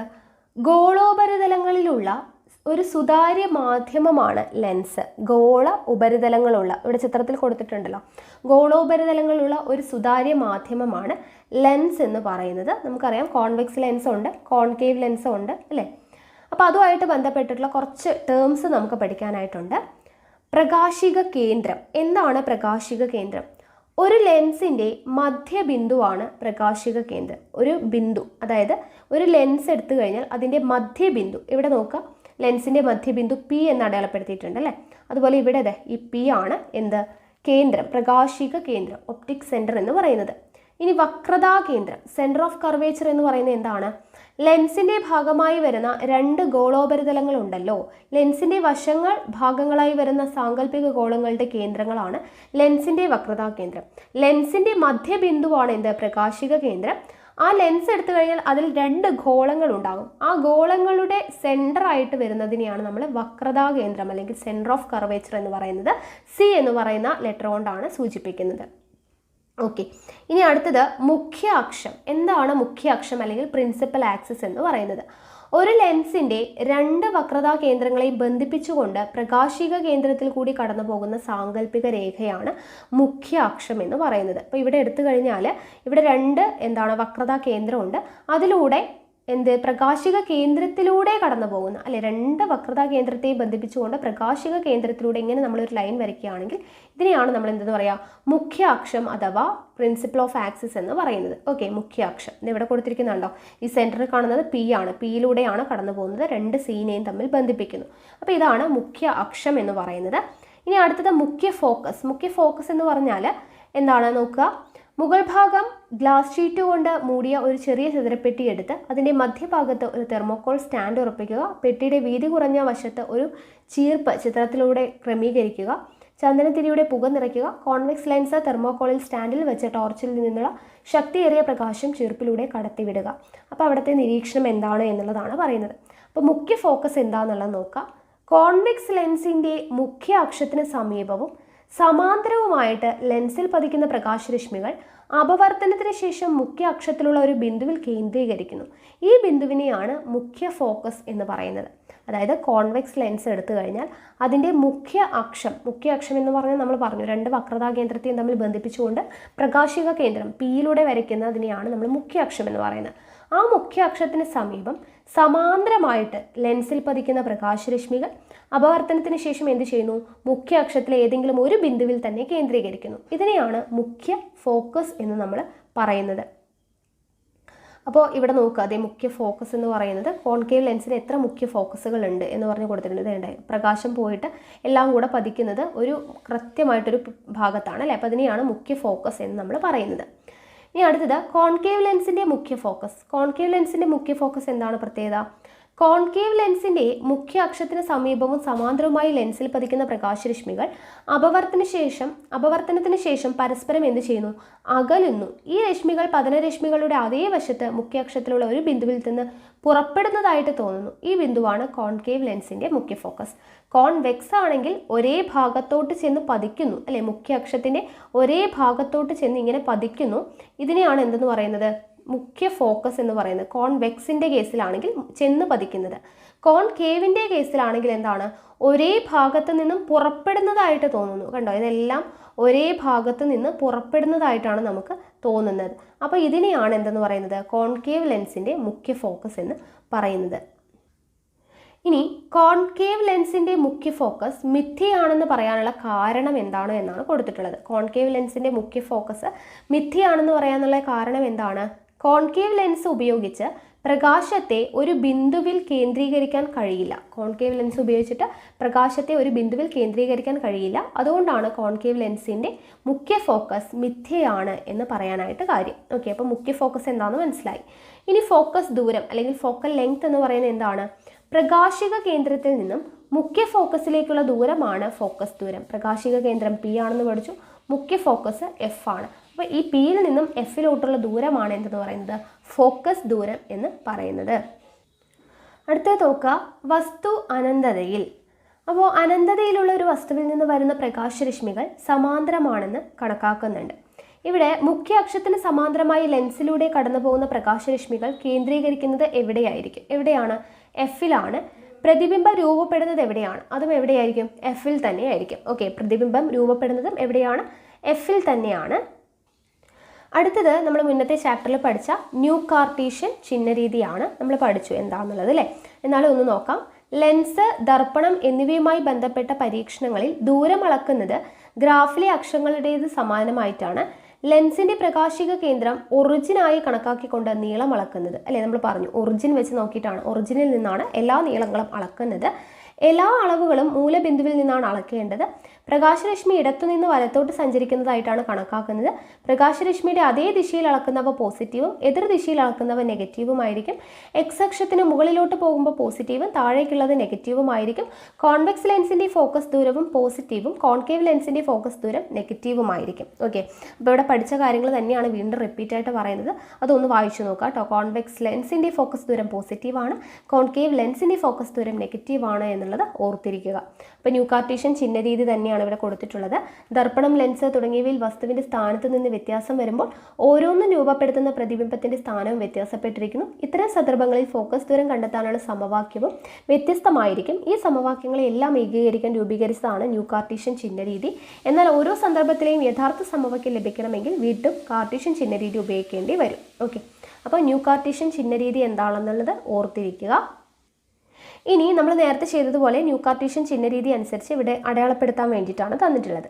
അപ്പോൾ ആദ്യം ലെൻസിൽ നിന്നും വസ്തുവിലേക്കുള്ള അകലം യു ഇവിടെ എത്രയാണ് എന്നുള്ളതാണ്. ലെൻസിൽ നിന്നും വസ്തുവിലേക്കുള്ള അകലം. അപ്പോൾ ലെൻസ് എവിടെ? ഇതാണ് ലെൻസ്. ലെൻസിൽ നിന്നും വസ്തു എന്ന് പറയുന്നത് എന്താണ്? ഒബ്ജക്റ്റ് ആണ് അല്ലേ? ഒബ്ജക്റ്റ് ഒ ബിയിലേക്കുള്ള അകലം എത്രയാണ്? ഇവിടെ 25 സെൻറ്റിമീറ്റർ എന്ന് തന്നിട്ടുണ്ട്. അപ്പോൾ 25 എന്ന് നമ്മൾ എഴുതി. മൈനസ് ആണോ പ്ലസ് ആണോ? മൈനസ് ആണ് അല്ലേ? മൈനസ് ആണ് വരുന്നത്. -25 ഇനി അടുത്തത് നോക്കുക. ലെൻസിൽ നിന്നും പ്രതിബിംബത്തിലേക്കുള്ള അകലം. ലെൻസിൽ നിന്നും പ്രതിബിംബത്തിലോട്ടുള്ള അകലം എന്ന് പറയുന്നത് വി ആണ് അല്ലേ? അപ്പം ലെൻസ് ഇതാണ്, നോക്കുക, ഇതാണ് ലെൻസ് എന്ന് പറയുന്നത്. അതിൽ നിന്നും പ്രതിബിംബത്തിലേക്കുള്ള പ്രതിബിംബം എവിടെയാണ് കിട്ടുന്നത്? ഇവിടെയാണ് ഇമേജ് എന്ന് പറയുന്നത് അല്ലേ? അപ്പോൾ ഇമേജിലേക്കുള്ള ദൂരം എത്രയാണ്? ഇത്രയും 100 സെൻറ്റിമീറ്റർ ആണ്. അപ്പോൾ 100 സെൻറ്റിമീറ്റർ. അതെന്താണ് ചിഹ്നം വരിക? പ്ലസ് ആണ്. കാരണം ലെൻസിൻ്റെ നമ്മൾ പറഞ്ഞു വലത്തോട്ട് പോകുന്തോറും പ്ലസ് ആണ്, ഇടത്തോട്ട് പോകുമ്പോൾ എന്താണ്? മൈനസ് ആണ് വരുന്നത്. അപ്പോൾ ഇവിടെ ആയതുകൊണ്ട് പ്ലസ് 100 ആണ്, ഇവിടെ ആയതുകൊണ്ടാണ് ഇവിടെ യു -25 ആയിട്ട് മാറിയത്. ഇനി അടുത്തത് വസ്തുവിൻ്റെ ഉയരം, ഒബ്ജക്റ്റ് അല്ലേ? വസ്തുവിൻ്റെ ഉയരം എത്രയാണെന്ന് നമുക്ക് തന്നിട്ടുണ്ട്. ഒ ബി എന്ന് പറയുന്നത് എത്രയാണ്? +1 ആണ് അല്ലേ? ഇവിടെ നോക്കുക, 1 ആണ് വരുന്നത്. ഓക്കെ, വസ്തുവിൻ്റെ നോക്കുക, ഇവിടെ 1 സെൻറ്റിമീറ്റർ എന്ന് പറഞ്ഞ് തന്നിട്ടുണ്ട് ഒ ബി എന്ന് പറയുന്നത്. അപ്പോൾ 1 സെൻറ്റിമീറ്റർ ആണ്. പ്ലസ് ആണോ മൈനസ് ആണോ വരിക? ഒബ്ജക്റ്റ് മുകളിലോട്ടാണ് അല്ലേ? അപ്പോൾ എക്സ് അക്ഷത്തിന് മുകളിലോട്ട് വരുന്നത് കൊണ്ട് പ്ലസ് ആണ് വരിക. +1 സെൻറ്റിമീറ്റർ ആണ് വരുന്നത്. പ്രതിബിംബത്തിൻ്റെ ഉയരം എത്രയാണ്? ഇവിടെ 4 സെൻറ്റിമീറ്റർ എന്ന് തന്നിട്ടുണ്ട്. പക്ഷേ മൈനസ് ആണ് വരിക. കാരണം എന്താണ്? താഴോട്ടാണ്, എക്സ് ആക്സിസിൽ നിന്നും താഴോട്ടാണ് വരച്ചിരിക്കുന്നത് അല്ലേ? ഇമേജ് താഴോട്ടാണ് വന്നിട്ടുള്ളത്, അതുകൊണ്ട് മൈനസ് ആയിരിക്കും. എക്സ് അക്ഷത്തിൻ്റെ മുകളിലോട്ടാണെങ്കിൽ പോസിറ്റീവ്, താഴോട്ടാണെങ്കിൽ നെഗറ്റീവ്. ലെൻസിൻ്റെ ഇവിടെ നിന്നും വലത്തോട്ടാണെങ്കിൽ പോസിറ്റീവ്, ഇടത്തോട്ടാണെങ്കിൽ നെഗറ്റീവ്. അത് നിങ്ങൾ ഓർത്തിരിക്കുക കേട്ടോ. ജസ്റ്റ് ഒന്ന് അടയാളപ്പെടുത്തുക. എങ്ങനെയാണ് വരുന്നത്? ലെൻസിൻ്റെ ഇങ്ങോട്ട് വലത്തോട്ട് പോവുകയാണെങ്കിൽ പോസിറ്റീവ്, ഇടത്തോട്ട് പോവുകയാണെങ്കിൽ നെഗറ്റീവ്. ഇനി എക്സിൽ നിന്നും മുകളിലോട്ടാണെങ്കിൽ പോസിറ്റീവ്, താഴോട്ടാണെങ്കിൽ നെഗറ്റീവ്. ഓക്കെ, അത് മനസ്സിലാക്കി വയ്ക്കുക. അടുത്തത് ആവർത്തനം അഥവാ മാഗ്നിഫിക്കേഷൻ ആണ്. വസ്തുവിൻ്റെ ഉയരത്തെ അപേക്ഷിച്ച് പ്രതിബിംബത്തിൻ്റെ ഉയരം എത്ര മടങ്ങാണ് എന്ന് സൂചിപ്പിക്കുന്നതാണ് എന്ത്? ആവർത്തനം എന്ന് പറയുന്നത്. എന്താണ് ആവർത്തനം? നമ്മൾ നേരത്തെ പഠിച്ചിട്ടുണ്ടായിരുന്നു. വസ്തുവിൻ്റെ ഉയരത്തെ അപേക്ഷിച്ച് പ്രതിബിംബത്തിൻ്റെ ഉയരം എത്ര മടങ്ങാണ് എന്ന് സൂചിപ്പിക്കുന്നതാണ് ആവർത്തനം. ആവർത്തനം എന്ന് പറയുമ്പോൾ പ്രതിബിംബത്തിൻ്റെ ഉയരം ഡിവൈഡഡ് ബൈ വസ്തുവിൻ്റെ ഉയരം. നമ്മൾ നേരത്തെ പഠിച്ചില്ലേ? HI/HO എന്നുള്ളതാണ് ആവർത്തനം, M എന്ന് പറയുന്നത്. ഓക്കെ, നമ്മൾ പഠിച്ച ഇക്വേഷനാണ്. അപ്പോൾ ആവർത്തനത്തിൻ്റെ ഇക്വേഷൻ നിങ്ങൾ പഠിച്ചു വെക്കുക. ഇനി ആവർത്തനം എന്ന് പറഞ്ഞൊരു കോളം കൊടുത്തിട്ടുണ്ട്. ആവർത്തനം ഒരു അനുപാത സംഖ്യയാണ്. ഇതിൻ്റെ പോസിറ്റീവ് നെഗറ്റീവ് ചിഹ്നങ്ങൾ പ്രതിബിംബത്തിൻ്റെ സവിശേഷതകളെയാണ് സൂചിപ്പിക്കുന്നത്. ആവർത്തനം നെഗറ്റീവ് ആണെങ്കിൽ പ്രതിബിംബം യഥാർത്ഥവും തലകീഴായതുമായിരിക്കും. മിഥ്യയും നിവർന്നതുമായ പ്രതിബിംബമാണെങ്കിൽ ആവർത്തനം പോസിറ്റീവ് ആയിരിക്കും. അത് ഓർത്തിരിക്കുക കേട്ടോ. ആവർത്തനം നെഗറ്റീവ് ആണെങ്കിൽ പ്രതിബിംബം എങ്ങനെയായിരിക്കും? യഥാർത്ഥമായിരിക്കും, തലകീഴായതായിരിക്കും. ഇനി ആവർത്തനം പോസിറ്റീവ് ആണെങ്കിൽ മിഥ്യയായിരിക്കും, നിവർന്നതായിരിക്കും പ്രതിബിംബം. കാരണം മുഖ്യ അക്ഷത്തിന് മുകളിലേക്ക് നാം അളക്കുന്നത് പോസിറ്റീവായും താഴേക്ക് അളക്കുന്നത് എന്താണ്? നെഗറ്റീവായിട്ടും ആണ്. നമ്മൾ പറഞ്ഞതാണ്. ഇനി നിത്യജീവിതത്തിൽ ലെൻസുകളുടെ ഉപയോഗങ്ങൾ എന്തെല്ലാമാണെന്ന് ഇവിടെ കൊടുത്തിട്ടുണ്ട്. നോക്കുക. ടെലിസ്കോപ്പിൽ ഉപയോഗിക്കുന്നു, കണ്ണടകളിൽ ഉപയോഗിക്കുന്നു, ക്യാമറകളിൽ ഉപയോഗിക്കുന്നു, അതുപോലെ തന്നെ മൈക്രോസ്കോപ്പുകളിൽ ഉപയോഗിക്കുന്നുണ്ട് അല്ലേ? മൈക്രോസ്കോപ്പുകളിൽ ഉപയോഗിക്കുന്നു. ഇത്രയെങ്കിലും പഠിച്ചു വയ്ക്കുക. ലെൻസുകൾ ഉപയോഗിക്കുന്നത് ടെലിസ്കോപ്പിൽ, കണ്ണടകളിൽ, ക്യാമറകളിൽ, മൈക്രോസ്കോപ്പിലൊക്കെ നമ്മൾ ഉപയോഗിക്കുന്നുണ്ട്. ഇനി ലെൻസിൻ്റെ പവറിനെ കുറിച്ചാണ് പറയുന്നത്. ഓക്കെ, പവർ ഓഫ് ലെൻസ് നോക്കുക. ലെൻസിൻ്റെ ഫോക്കസ് ദൂരവുമായി ബന്ധപ്പെട്ട പദമാണ് എന്ത്? പവർ എന്ന് പറയുന്നത്. മീറ്ററിലുള്ള ഫോക്കസ് ദൂരത്തിൻ്റെ വ്യുൽക്രമത്തെയാണ് ലെൻസിൻ്റെ പവർ എന്ന് വിളിക്കുന്നത്. ഓക്കെ, ഫോക്കസ് ദൂരത്തിലുള്ള വ്യുൽക്രമം അതായത് P = 1/f ആണ്. ഓക്കെ, ഫോക്കസ് ദൂരത്തിൻ്റെ വ്യുൽക്രമം എന്ന് പറയുമ്പോൾ 1/f ആണ് എന്ന് പറയുന്നത് പവർ എന്ന് പറയുന്നത്. ഓക്കെ, അപ്പോൾ ഇതിൻ്റെ യൂണിറ്റ് എന്താണ്? ഡയോപ്റ്റർ ആണ്. ഓക്കെ, ഇതിൻ്റെ യൂണിറ്റ് ലെൻസിൻ്റെ പവറിൻ്റെ യൂണിറ്റ് എന്താണ്? ഡയോപ്റ്റർ ആണ്. ഇത് D എന്ന അക്ഷരം കൊണ്ടാണ് സൂചിപ്പിക്കുന്നത്. അപ്പോൾ പവർ എന്ന് പറയുന്നത് ലെൻസിൻ്റെ പവർ എന്താണ്? ഫോക്കസ് ദൂരത്തിൻ്റെ വ്യുൽക്രമമാണ്. അതായത് P = 1/f ആണ്. അതിൻ്റെ യൂണിറ്റ് എന്ന് പറയുന്നത് എന്താണ്? ഡയോപ്റ്റർ ആണ്. ഓക്കെ, P = 1/f ഡയോപ്റ്റർ ആണ് യൂണിറ്റ്. D എന്ന് പറയുന്ന അക്ഷരം കൊണ്ടാണ് സൂചിപ്പിക്കുന്നത്. ഇനി കോൺവെക്സ് ലെൻസിൻ്റെ പവർ പോസിറ്റീവും കോൺകേവ് ലെൻസിൻ്റെ പവർ എങ്ങനെയായിരിക്കും? നെഗറ്റീവുമായിരിക്കും. കോൺവെക്സ് ലെൻസിൻ്റെ പവർ പോസിറ്റീവാണ്, കോൺകേവ് ലെൻസിൻ്റെ പവർ നെഗറ്റീവുമാണ്. അപ്പോൾ +25 സെൻറ്റിമീറ്റർ ഫോക്കസ് ദൂരമുള്ള ലെൻസിൻ്റെ പവർ കണക്കാക്കുക എന്ന് പറഞ്ഞിട്ട് നമുക്കൊരു ക്വസ്റ്റ്യൻ തന്നിട്ടുണ്ട്. നമുക്കറിയാം ഫോക്കസ് ദൂരം f ആണ്. അപ്പോൾ 1/f ആണ് എന്ത്? പവർ എന്ന് പറയുന്നത്. അതായത് 1/25 സെൻറ്റിമീറ്റർ ആണ് തന്നിട്ടുള്ളത് അല്ലേ? നമുക്ക് മീറ്ററിലോട്ട് മാറ്റണം. അപ്പോൾ f എന്ന് പറയുന്നത് മീറ്ററിലോട്ട് 25 മീറ്ററിലോട്ട് മാറുമ്പോൾ ഇത് സംഭവിക്കും 0.25 മീറ്റർ എന്നായിട്ട് മാറും. അപ്പോൾ 1/0.25 എന്ന് പറയുമ്പോൾ +4d ആണ് വരിക. +4d. D എന്ന് പറയുന്നത് എന്താണ്? ഡയോപ്റ്റർ എന്നുള്ള മീനിങ് ആണ്. ഓക്കെ, +4 ഡയോപ്റ്റർ ആണ് വരുന്നത്. അടുത്തത് അന്തരീക്ഷ അപവർത്തനമാണ്, അറ്റ്മോസ്ഫറിക് റിഫ്രാക്ഷൻ ആണ്. നോക്കുക, പ്രകാശ സാന്ദ്രത വ്യത്യാസമുള്ള മാധ്യമങ്ങളിലൂടെ പ്രകാശം സഞ്ചരിക്കുന്നത് കൊണ്ട് പ്രകാശത്തിന് തുടർച്ചയായി അപവർത്തനം സംഭവിക്കുന്നത് കൊണ്ട് പ്രകാശ സ്രോതസ്സ് മിന്നുന്നതായിട്ട് തോന്നും. അകലെയുള്ള ഒരു നക്ഷത്രത്തിൽ നിന്നും വരുന്ന പ്രകാശം ഇത്തരത്തിൽ അന്തരീക്ഷത്തിലെ വിവിധ പാളികളിലൂടെ കടന്നു വരുമ്പോൾ ഓരോ അന്തരീക്ഷ പാളിക്കും വ്യത്യസ്ത അപവർത്തനാങ്കമായതുകൊണ്ട് അതിനെ തുടർച്ചയായി അപവർത്തനം സംഭവിക്കുന്നു. നക്ഷത്രങ്ങൾ വളരെ അകലെയായതിനാൽ അത് ഒരു ബിന്ദു സ്രോതസ് പോലെ അനുഭവപ്പെടുന്നു. അതിൽ നിന്നും വരുന്ന പ്രകാശരശ്മി അപവർത്തനം കഴിഞ്ഞ് കണ്ണിലെത്തുമ്പോൾ മറ്റു പല ബിന്ദുക്കളിൽ നിന്നും വരുന്നത് പോലെ തോന്നും. ഇതാണ് നക്ഷത്രത്തിൻ്റെ മിന്നിത്തിളക്കത്തിന് കാരണം. അപ്പോൾ നക്ഷത്രത്തിൻ്റെ മിന്നിത്തിളക്കത്തിന് കാരണമാണ് അപവർത്തനം, അന്തരീക്ഷ അപവർത്തനം എന്ന് പറയുന്നത്. ഓക്കെ, അപ്പോൾ ഇവിടെ അന്തരീക്ഷ അപവർത്തനം എങ്ങനെയാണ് സംഭവിക്കുന്നത്, നക്ഷത്രങ്ങൾ മിന്നിത്തിളങ്ങാൻ കാരണം എന്താണ് എന്ന് കൊടുത്തിട്ടുണ്ട്. അപ്പോൾ അതൊന്ന് ജസ്റ്റ് വായിച്ച് മനസ്സിലാക്കുക. ഓക്കെ ആണല്ലോ. ഇനി ഇവിടെ വിലയിരുത്താം എന്ന് പറഞ്ഞ് കുറച്ച് ക്വസ്റ്റ്യൻസ് കൊടുത്തിട്ടുണ്ട്. വിവിധ പദാർത്ഥങ്ങളുടെ അപവർത്തനാങ്കം പട്ടികയിൽ കൊടുത്തിരിക്കുന്നു. പ്രകാശം ഏത് മാധ്യമത്തിലൂടെയാണ് ഏറ്റവും കൂടിയ വേഗത്തിൽ സഞ്ചരിക്കുന്നത്? ഏറ്റവും കൂടിയ വേഗത്തിൽ സഞ്ചരിക്കുന്ന ഏതിലൂടെയാണ്? ജലത്തിലൂടെയാണ് അല്ലേ? ജലത്തിലൂടെയാണ്. കാരണം എന്താണ്? അപവർത്തനാങ്കം കുറവായതുകൊണ്ട് പ്രകാശിക സാന്ദ്രത എന്തായിരിക്കും? കുറവായിരിക്കും. അപവർത്തനാങ്കം ഏറ്റവും കുറവാണ് ഇവിടെ ജലത്തിന് കൊടുത്തിട്ടുള്ളത്, 1.33. അപ്പോൾ അപവർത്തനാങ്കം ഏറ്റവും കുറവായതുകൊണ്ട് പ്രകാശിക സാന്ദ്രത എന്തായിരിക്കും?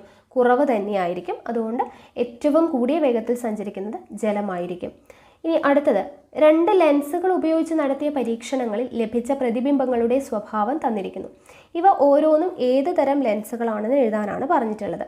ആദ്യത്തേത് നിവർന്നതും വലുതുമായ മിഥ്യാപ്രതിബിംബം. നിവർന്നതും വലുതുമായിട്ടുള്ള മിഥ്യാപ്രതിബിംബം എന്ന് പറയുമ്പോൾ ഏതാണ് ലെൻസ്? കോൺവെക്സ് ലെൻസ് ആണ്. ഓക്കെ, കോൺവെക്സ് ലെൻസ് ആണ്. അടുത്തത് നോക്കുക, നിവർന്നതും ചെറുതുമായ മിഥ്യാപ്രതിബിംബമാണെങ്കിലോ കോൺകേവ് ലെൻസ് ആണ്. വലിയ മിഥ്യാപ്രതിബിംബമാണെങ്കിൽ കോൺവെക്സും ചെറിയ മിഥ്യാപ്രതിബിംബമാണെങ്കിൽ കോൺകേവ് ലെൻസും ആണ്. അടുത്തത്, ഇവ ഓരോന്നും ഏത് ലെൻസാണെന്ന് നമ്മൾ പറഞ്ഞു. ഇവയിൽ ഏത് ലെൻസ് ഉപയോഗിച്ചാണ് വസ്തുവിൻ്റെ അതേ വലുപ്പത്തിലുള്ള പ്രതിബിംബം ലഭ്യമാക്കാൻ സാധിക്കുന്നത്? വസ്തുവിൻ്റെ അതേ വലുപ്പത്തിലുള്ള പ്രതിബിംബം ഉണ്ടാക്കാൻ സാധിക്കുന്നത് ഏതിലാണ്? കോൺവെക്സ് ലെൻസിൻ്റെ അല്ലേ? കോൺവെക്സ് ലെൻസ് ഉപയോഗിച്ചിട്ടാണ്. അപ്പോൾ അതിൽ എന്തായിരിക്കും? വസ്തുവിൻ്റെ സ്ഥാനം എവിടെയായിരിക്കും? എഫിലായിരിക്കും. ഓക്കെ, എഫിലായിരിക്കും വസ്തുവിൻ്റെ സ്ഥാനം എന്ന് പറയുന്നത്.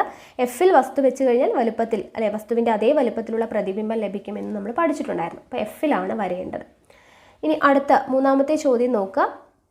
ഇവിടെ നമുക്കൊരു പിക്ചർ തന്നിട്ടുണ്ട് അല്ലേ? ഇത് വെച്ചിട്ട് MN എന്നത് ഏത് ഒരു ലെൻസിനെ സൂചിപ്പിക്കുന്നു എങ്കിൽ അത് ഏത് തരം ലെൻസാണ്? MN എന്ന് പറയുന്നതാണ് ചോദിച്ചിട്ടുള്ളത്. എവിടെയാണ്? MN ആണ് ചോദിച്ചിട്ടുള്ളത്. അപ്പോൾ ഇവിടെ ഒബ്ജക്റ്റ് വെച്ചിട്ടുണ്ട്.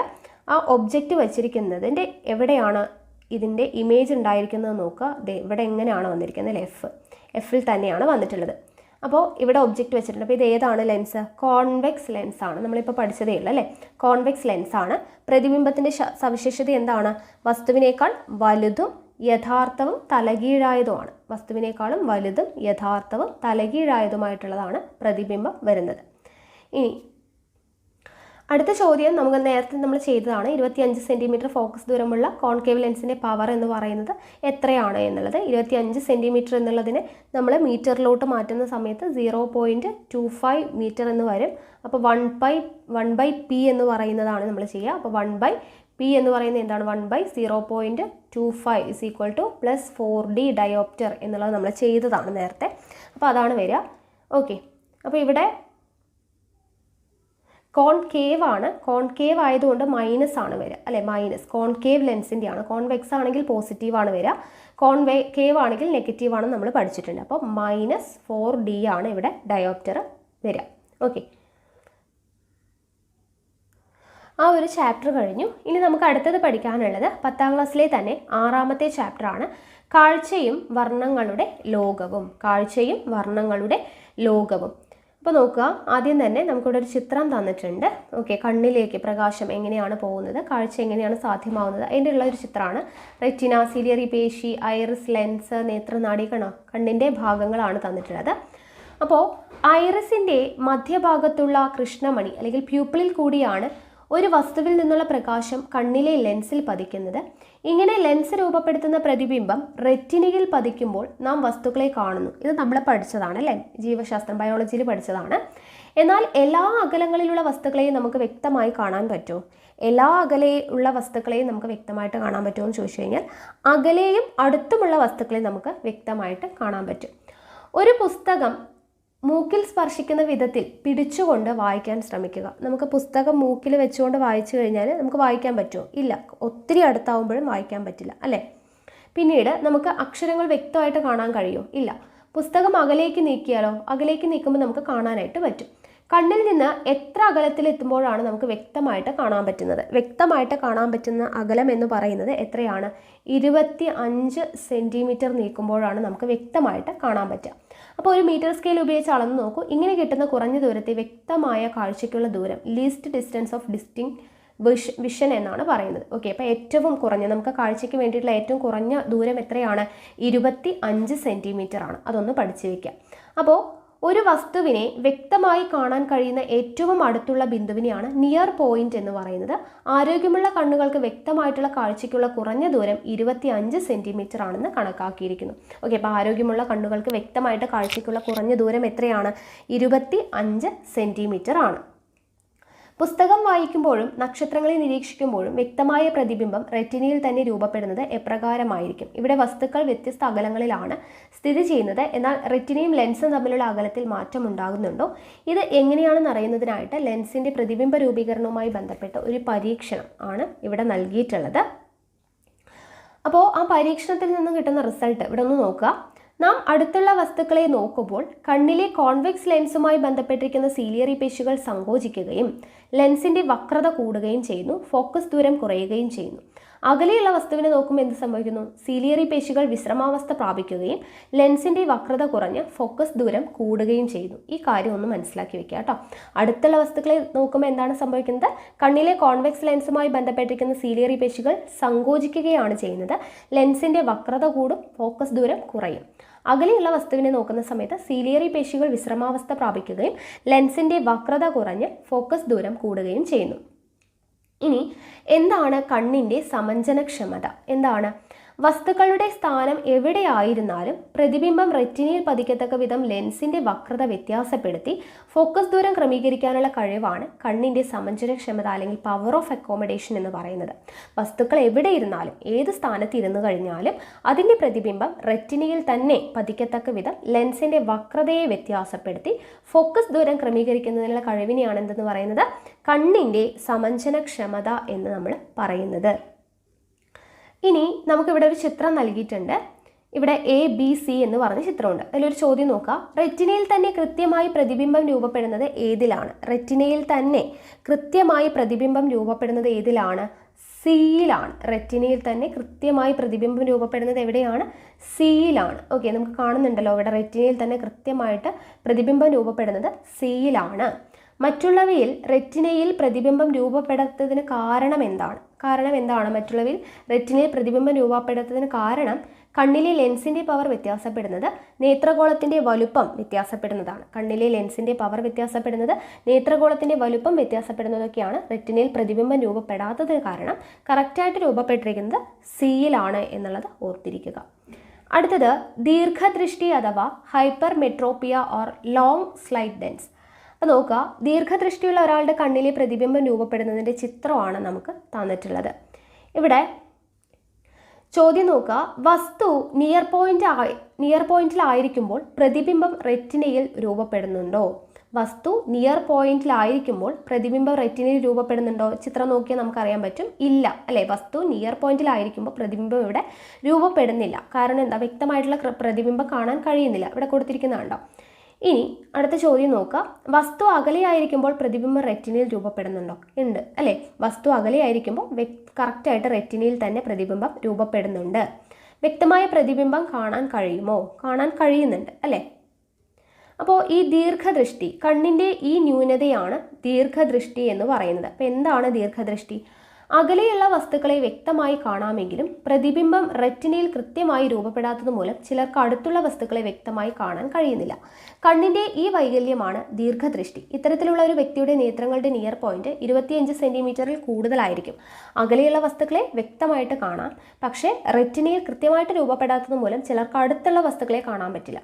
അടുത്തുള്ള വസ്തുക്കളെ കാണാൻ പറ്റില്ല, അകലെയുള്ളതിനെ കാണാൻ പറ്റും. അതുകൊണ്ടാണ് ദീർഘദൃഷ്ടി. ദീർഘദൂരത്തുള്ളത്, അകലെയുള്ളതിനെ കാണാൻ പറ്റും. അതുകൊണ്ടാണ് അതിന് ദീർഘദൃഷ്ടി എന്ന് പറയുന്നത്. ഇനി ഇതിൻ്റെ കാരണം എന്താണ്? ദീർഘദൃഷ്ടിക്ക് കാരണം എന്താണ് എന്നുള്ളതാണ് ചോദിച്ചിട്ടുള്ളത്. ദീർഘദൃഷ്ടിക്ക് കാരണം എന്താണ്? നേത്രഗോളത്തിന്റെ വലുപ്പവുമായി ബന്ധപ്പെട്ട കാരണം എന്താണ്? നേത്രഗോളത്തിന്റെ വലുപ്പം കുറവാണ്. നേത്രഗോളത്തിന്റെ വലുപ്പം കുറവ്. ലെൻസിന്റെ ഫോക്കസ് ദൂരം എന്തായിരിക്കും? കൂടുതലായിരിക്കും. ലെൻസിന്റെ ഫോക്കസ് ദൂരം എന്ന് പറയുന്നത് കൂടുതലാണ്. പവർ എന്തായിരിക്കും? കുറവായിരിക്കും. പവർ കുറവ്, ഫോക്കസ് ദൂരം എന്തായിരിക്കും? കൂടുതൽ. അത് പഠിച്ചിരിക്കുക. നേത്രഗോളത്തിന്റെ വലുപ്പം കുറവ്, ഫോക്കസ് ദൂരം കൂടുതൽ, പവർ കുറവ് എന്നിവയായിരിക്കും ദീർഘദൃഷ്ടിക്ക് കാരണം എന്ന് പറയുന്നത്. ദീർഘദൃഷ്ടി എങ്ങനെയാണ് പരിഹരിക്കുക? അനുയോജ്യമായ പവറുള്ള കോൺവെക്സ് ലെൻസ് ഉപയോഗിച്ചിട്ടാണ് പരിഹരിക്കുന്നത്. അനുയോജ്യമായ പവറുള്ള കോൺവെക്സ് ലെൻസ് ആണ് ദീർഘദൃഷ്ടിക്ക് ഉപയോഗിക്കുക. ദീർഘദൃഷ്ടിക്ക് ഉപയോഗിക്കുന്നത് എന്താണ്? കോൺവെക്സ് ലെൻസ് ആണ്. അപ്പോൾ ദീർഘദൃഷ്ടി എന്താണെന്ന് നമ്മൾ പഠിച്ചു. ഇനി അടുത്തത് ഹ്രസ്വദൃഷ്ടിയാണ്. ഹ്രസ്വദൃഷ്ടി എന്ന് പറയുമ്പോൾ ചില ആളുകളിൽ നേത്രഗോളങ്ങൾക്ക് വലുപ്പം കൂടുതലായിരിക്കും. നേരത്തെ നമ്മൾ ദീർഘദൃഷ്ടി വലുപ്പം കുറയുന്നത് കൊണ്ടാണെന്ന് പറഞ്ഞു. ഇവിടെ നേത്രഗോളങ്ങൾക്ക് വലുപ്പം കൂടുതലായിരിക്കും. വലുപ്പം കൂടുതലാവുന്ന സമയത്ത് എന്നാൽ ചിലരുടെ നേത്രഗോളത്തിന് സാധാരണ വലുപ്പമാണെങ്കിലും ലെൻസിൻ്റെ പവർ എന്തായിരിക്കും? കൂടുതലായിരിക്കും. ഇവിടെ നമ്മൾ നേരത്തെ പവർ കുറവാണ് എന്നാണ് പറഞ്ഞത്, ഇവിടെ പവർ കൂടുതലായിരിക്കും. അപ്പം നേത്രഗോളത്തിൻ്റെ വലുപ്പം കൂടുതൽ, പവർ കൂടുതൽ, ഇങ്ങനെയാവുന്ന സമയത്ത് എന്ത് സംഭവിക്കും? പ്രതിബിംബം എവിടെയാണ് രൂപപ്പെടുന്നത്? വസ്തു കണ്ണിൽ നിന്ന് അകലെ O എന്ന സ്ഥാനത്തായിരിക്കുമ്പോൾ പ്രതിബിംബം എവിടെയാണ് രൂപപ്പെടുന്നത്? വസ്തുവിനെ വ്യക്തമായിട്ട് കാണാൻ പറ്റുന്നുണ്ടോ? ഇല്ല. അപ്പോൾ ഇതിൽ നമ്മൾ പറയുന്നത് എന്താണ്? ഹ്രസ്വദൃഷ്ടി എന്ന് പറയുമ്പോൾ ചിലർക്ക് അടുത്തുള്ള വസ്തുക്കൾ വ്യക്തമായിട്ട് കാണാമെങ്കിലും അകലെയുള്ളതിനെ കാണാൻ പറ്റില്ല. അത്തരം നേത്രപരിമിതിയാണ് ഹ്രസ്വദൃഷ്ടി. ഹ്രസ്വദൃഷ്ടിയുള്ളവരുടെ നേത്രങ്ങളുടെ നിയർ പോയിന്റ് അല്ലെങ്കിൽ ഫാർ പോയിന്റ് എന്ന് പറയുന്നത് അനന്തതയിലായിരിക്കില്ല, കണ്ണിൽ നിന്ന് ഒരു നിശ്ചിത അകലത്തിലായിരിക്കും. അപ്പോൾ ഹ്രസ്വദൃഷ്ടി എന്ന് പറഞ്ഞു കഴിഞ്ഞാൽ അടുത്തുള്ള വസ്തുക്കൾ കാണാം, അകലെയുള്ളതിനെ കാണാൻ കഴിയില്ല. ദീർഘദൃഷ്ടി എന്ന് പറയുന്നത് അകലെയുള്ളത് കാണാം, അടുത്തുള്ളത് കാണാൻ പറ്റില്ല. ദീർഘദൃഷ്ടി പരിഹരിക്കാനുള്ള ലെൻസ് ഏതായിരുന്നു? കോൺവെക്സ് ആയിരുന്നു. ഹ്രസ്വദൃഷ്ടി പരിഹരിക്കാൻ വേണ്ടി ഉപയോഗിക്കുന്നത് കോൺകേവ് ലെൻസ് ആണ്. കോൺകേവ് ലെൻസ്, അതും കൂടെ ഓർത്തിരിക്കുക. അടുത്തത് ലെൻസിൻ്റെ പവർ നോക്കുക. ലെൻസിൻ്റെ പവറിനെ കുറിച്ച് നമ്മൾ പഠിച്ചതാണ് അല്ലേ. അപ്പോൾ നമ്മൾ വീണ്ടും ഇവിടെ പറയുന്നില്ല. പവർ എന്താണെന്നുള്ളത് നമ്മൾ പറഞ്ഞു. ഫോക്കസ് ദൂരത്തിൻ്റെ എന്താണ്? വിൽക്രമം അല്ലേ. 1/f ആണ് പവർ. ഡയോപ്റ്റർ കൊണ്ടാണ് നമ്മൾ സൂചിപ്പിക്കുന്നത് അല്ലേ. യൂണിറ്റ് ഡയോപ്റ്റർ ആണ്, D എന്നാണ് സൂചിപ്പിക്കുന്നത് എന്നൊക്കെ നമ്മൾ പറഞ്ഞതാണ്. ഇനി അടുത്തത് വെള്ളെഴുത്ത്. വെള്ളെഴുത്ത് എന്ന് പറയുന്ന അസുഖമാണ്. ആരോഗ്യമുള്ള കണ്ണിനെ സംബന്ധിച്ചിടത്തോളം നിയർ പോയിന്റിലേക്കുള്ള ദൂരം എത്രയാണ്? നമ്മൾ പറഞ്ഞു 25 സെൻറ്റിമീറ്റർ ആണ് അല്ലേ.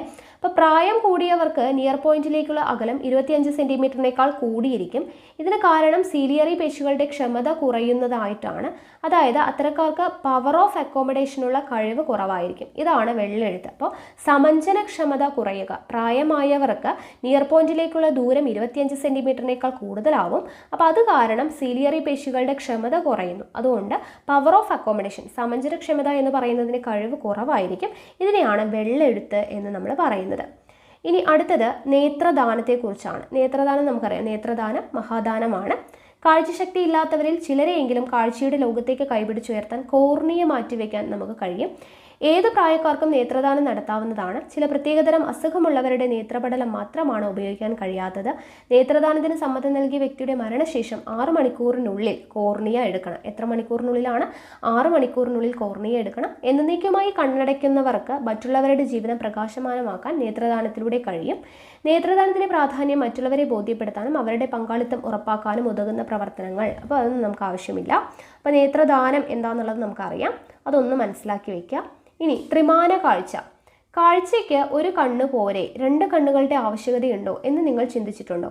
2 കണ്ണുകളും ഉപയോഗിച്ചുള്ള കാഴ്ചയാണ് പൂർണ്ണതയുള്ളത്. ഒരു കണ്ണുകൊണ്ട് 150 ഡിഗ്രി കോണളവിലുള്ള ഒരു ദ്വിമാന തലത്തിലുള്ള കാഴ്ച മാത്രമേ സാധ്യമാകൂ. 2 കണ്ണും കൊണ്ടും ഒരു വസ്തുവിനെ നോക്കുമ്പോൾ 180 ഡിഗ്രി കോണളവിൽ വിസ്തൃതമായ ഒരു ത്രിമാന തലത്തിലുള്ള കാഴ്ച സാധ്യമാകുന്നു. 2 കണ്ണിലെയും കാഴ്ചകൾ ഏകോപിപ്പിച്ച് വസ്തു സ്ഥിതി ചെയ്യുന്ന ദൂരത്തെക്കുറിച്ചുള്ള ഒരു ധാരണ കൂടി ഉളവാക്കുന്നത് തലച്ചോറാണ്. ഓക്കെ, അപ്പോൾ ത്രിമാന കാഴ്ച സാധ്യമാക്കുന്നത് 2 കണ്ണിലൂടെയുമാണ്. അടുത്തത് പ്രകാശപ്രകീർണനം. സൂര്യപ്രകാശം പ്രിസത്തിലൂടെ കടത്തിവിട്ട് സ്ക്രീനിൽ പതിപ്പിച്ചത് നോക്കൂ. ഏതെല്ലാം വർണ്ണങ്ങളാണ് ഇവിടെ കാണുന്നത്? നമുക്ക് കാണുന്നുണ്ട്, റെഡ് കാണുന്നുണ്ട്, യെല്ലോ കാണുന്നുണ്ട്, ഗ്രീൻ ഉണ്ട്, ബ്ലൂ ഉണ്ട്, വയലറ്റ് ഉണ്ട്, അല്ലേ? അപ്പം അങ്ങനെയുള്ള കളറുകളൊക്കെ ഉണ്ട്. ഇനി ഇവിടെ നോക്കുക, നമ്മൾ അടയാളപ്പെടുത്തണം വയലറ്റ്, ഇൻഡിഗോ എന്നുള്ള കാര്യങ്ങളൊക്കെ. അപ്പോൾ ഇവിടെ നോക്കുക, എന്താണ് സമന്വിത പ്രകാശം? ഒന്നിൽ കൂടുതൽ വർണ്ണങ്ങൾ സംയോജിച്ചിട്ടുണ്ടാകുന്ന പ്രകാശത്തെയാണ് സമന്വിത പ്രകാശം എന്ന് പറയുന്നത്. കോമ്പോസിറ്റ് ലൈറ്റ് എന്ന് പറയുന്നത് എന്താണ്? ഒന്നിൽ കൂടുതൽ വർണ്ണങ്ങൾ സംയോജിച്ചിട്ടുണ്ടാകുന്ന പ്രകാശമാണ് സമന്വിത പ്രകാശം. സമന്വിത പ്രകാശം ഘടകവർണ്ണങ്ങളായി വേർതിരിയുന്ന പ്രതിഭാസമാണ് പ്രകീർണനം. ഓക്കെ, സമന്വിത പ്രകാശം ഘടകവർണ്ണങ്ങളായിട്ട് വേർതിരിയുന്ന പ്രതിഭാസമാണ് എന്തെന്ന് പറയുന്നത്? പ്രകീർണനം അഥവാ ഡിസ്പേർഷൻ എന്ന് പറയുന്നത്. പ്രകീർണന ഫലമായി ഉണ്ടാകുന്ന വർണ്ണങ്ങളുടെ ക്രമമായ വിതരണത്തെ വർണ്ണരാജി എന്നാണ് പറയുന്നത്. വിസിബിൾ സ്പെക്ട്രം എന്നാണ് പറയുന്നത്. ഓക്കെ, വർണ്ണരാജി എന്താണ്? പ്രകീർണന ഫലമായി ഉണ്ടാകുന്ന വർണ്ണങ്ങളുടെ ക്രമമായ വിതരണത്തെയാണ് വർണ്ണരാജി എന്ന് പറയുന്നത്. ഇവിടെ ചിത്രം 6, 9 നിരീക്ഷിക്കൂ. ഏതാണ് 6, 9? ഈ കാണുന്നതാണ്. ഇവിടെ പ്രകീർണന ഫലമായി ഏത് വർണ്ണത്തിനാണ് കൂടുതൽ വ്യതിയാനം സംഭവിച്ചത്? ഏത് വർണ്ണത്തിനാണ് കൂടുതലായിട്ട് വ്യതിയാനം സംഭവിച്ചത് നോക്കുക. കൂടുതൽ വ്യതിയാനം സംഭവിച്ചത് ഏതിനാണ്? വയലറ്റിനാണ്. കുറഞ്ഞ വ്യതിയാനം സംഭവിച്ചത് ഏതിനാണ്? 6-നാണ്, അല്ലേ? നമുക്ക് കാണുമ്പോൾ അറിയാം, കൂടുതൽ വ്യതിയാനം സംഭവിച്ചത് വയലറ്റിനാണ്, കുറഞ്ഞത് സംഭവിച്ചത് 6, അതായത് റെഡിനാണ്. ഇവിടെ വയലറ്റിനാണ് ഏറ്റവും കൂടുതൽ, റെഡിനാണ് ഏറ്റവും കുറഞ്ഞ വ്യതിയാനം സംഭവിച്ചത്. ഇവയുടെ തരംഗദൈർഘ്യം ഒന്ന് താരതമ്യം നോക്കിയാലോ എന്നാണ് പറയുന്നത്. തരംഗദൈർഘ്യം കുറഞ്ഞ വർണ്ണം ഏതാണ്? വയലറ്റ് ആണ്. തരംഗദൈർഘ്യം കുറഞ്ഞത്, വ്യതിയാനം കൂടുതൽ ഉള്ളത് എന്ന് പറയുമ്പോൾ തരംഗദൈർഘ്യം കുറഞ്ഞ വർണ്ണത്തിനാണ് വ്യതിയാനം കൂടുതൽ. തരംഗദൈർഘ്യം കൂടുതൽ ആർക്കാണ്? റെഡിനാണ്. അതിനാണ് ഏറ്റവും കുറഞ്ഞ വ്യതിയാനം ഉണ്ടാവുന്നത്. ഓക്കെ, തരംഗദൈർഘ്യം കുറഞ്ഞ വർണ്ണം വയലറ്റ്, തരംഗദൈർഘ്യം കൂടിയ വർണ്ണം ഏതാണ്? റെഡാണ്. ഇനി പ്രിസത്തിലൂടെ പ്രകാശം കടന്നു പോകുമ്പോൾ തരംഗദൈർഘ്യം കൂടി വരുന്നതിനനുസരിച്ച് വർണ്ണങ്ങൾക്കുള്ള വ്യതിയാനം എപ്രകാരമാണ്? കൂടുമോ കുറയുമോ? അപ്പോൾ തരംഗദൈർഘ്യം കൂടി വരുന്നതിനനുസരിച്ച് വർണ്ണങ്ങൾക്കുള്ള വ്യതിയാനം എന്താണ് ചെയ്യുന്നത്?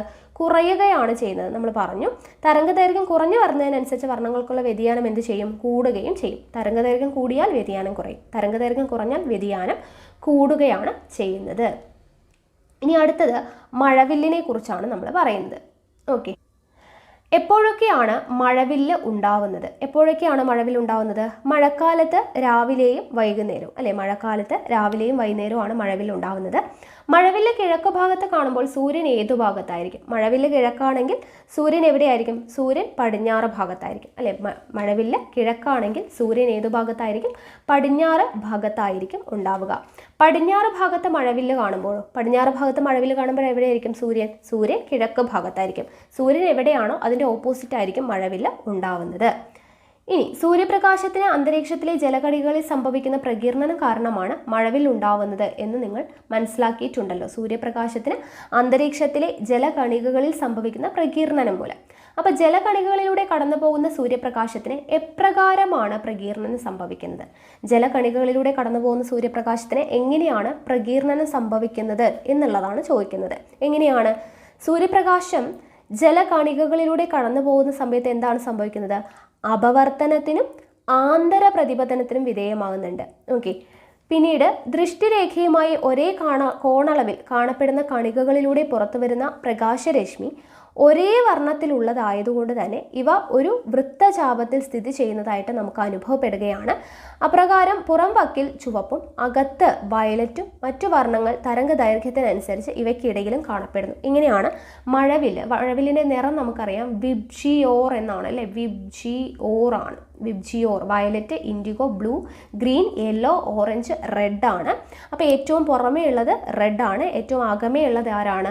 വയലറ്റ് ആണ്. ഇതൊക്കെ നമുക്ക് അറിയുന്നതാണ്. ഇനി മഴവില്ലിൻ്റെ ആർക്ക് രൂപം. മഴവില്ലിൻ്റെ ആർക്ക് രൂപം നോക്കുക. മഴവില്ലിൻ്റെ കേന്ദ്രത്തെയും നിരീക്ഷകനെയും തമ്മിൽ യോജിപ്പിക്കുന്ന രേഖയാണ് ദൃഷ്ടിരേഖ. ജലകണികകളിൽ പതിക്കുന്ന രശ്മികൾ ദൃഷ്ടിരേഖയ്ക്ക് സമാന്തരമായിരിക്കണം. ജലകണികകളിൽ നിന്ന് പുറത്തു വരുന്ന ഓരോ വർണ്ണരശ്മിയും ദൃഷ്ടിരേഖയുമായി 40.8 ഡിഗ്രി മുതൽ 42.7 ഡിഗ്രി വരെ നിശ്ചിത കോൺ ഉണ്ടാക്കുന്നു. ഇതിൽ കൂടുതൽ കോണളവ് 42.7 ഡിഗ്രി ഉണ്ടാക്കുന്ന ചുവപ്പ് മഴവില്ലിൻ്റെ പുറം വക്കിലും കുറഞ്ഞ കോണളവ് 40.8 ഡിഗ്രി ഉണ്ടാക്കുന്ന വയലറ്റ് അകത്തെ അരികിലുമായിട്ട് കാണപ്പെടുന്നു. അത് ജസ്റ്റ് ഒന്ന് വായിച്ചിരിക്കുക. ഇനി പ്രകാശരശ്മി ഒരു ജലകണികയിലൂടെ കടന്നു പോകുമ്പോൾ എത്ര പ്രാവശ്യമാണ് അപവർത്തനം സംഭവിക്കുന്നത്? എത്ര പ്രാവശ്യമാണ്? 2 പ്രാവശ്യമാണ് അപവർത്തനം സംഭവിച്ചത്. ഈ ചിത്രം കാണുന്നുണ്ടല്ലോ. പ്രകാശരശ്മി ഒരു ജലകണികയിലൂടെ കടന്നു പോകുമ്പോൾ എത്ര പ്രാവശ്യം അപവർത്തനം സംഭവിച്ചു? 2 പ്രാവശ്യം. ആന്തരപ്രതിപതനം. ആന്തരപ്രതിപതനം എത്ര പ്രാവശ്യമാണ്? 1 തവണ. മഴവില്ലിൻ്റെ പുറംവാക്കിൽ കാണപ്പെടുന്ന നിറം ഏതാണ്? പുറംവാക്കിൽ ഏതാണ്? റെഡ് ആണ് കാണപ്പെടുന്നത്. അകത്തെ അരികിൽ ആരാണ്? വയലറ്റ് ആണ് കാണപ്പെടുന്നത് അല്ലേ. അപ്പോൾ 2 അപവർത്തനം, 1 ആന്തരപ്രതിപതനം, ഇത് രണ്ടും കൂടെ ചേരുമ്പോഴാണ് എന്തുണ്ടാവുന്നത്? പ്രാഥമിക മഴവില്ലുണ്ടാവുന്നത്. ഓക്കെ, 2 അപവർത്തനം, 1 ആന്തരിക പ്രതിപതനം കൂടെ ചേരുമ്പോഴാണ് പ്രാഥമിക മഴവില്ലുണ്ടാവുന്നത്. ഇനി ദ്വിതീയ മഴവില്ലുണ്ടാവുന്നത് എങ്ങനെയാണ്?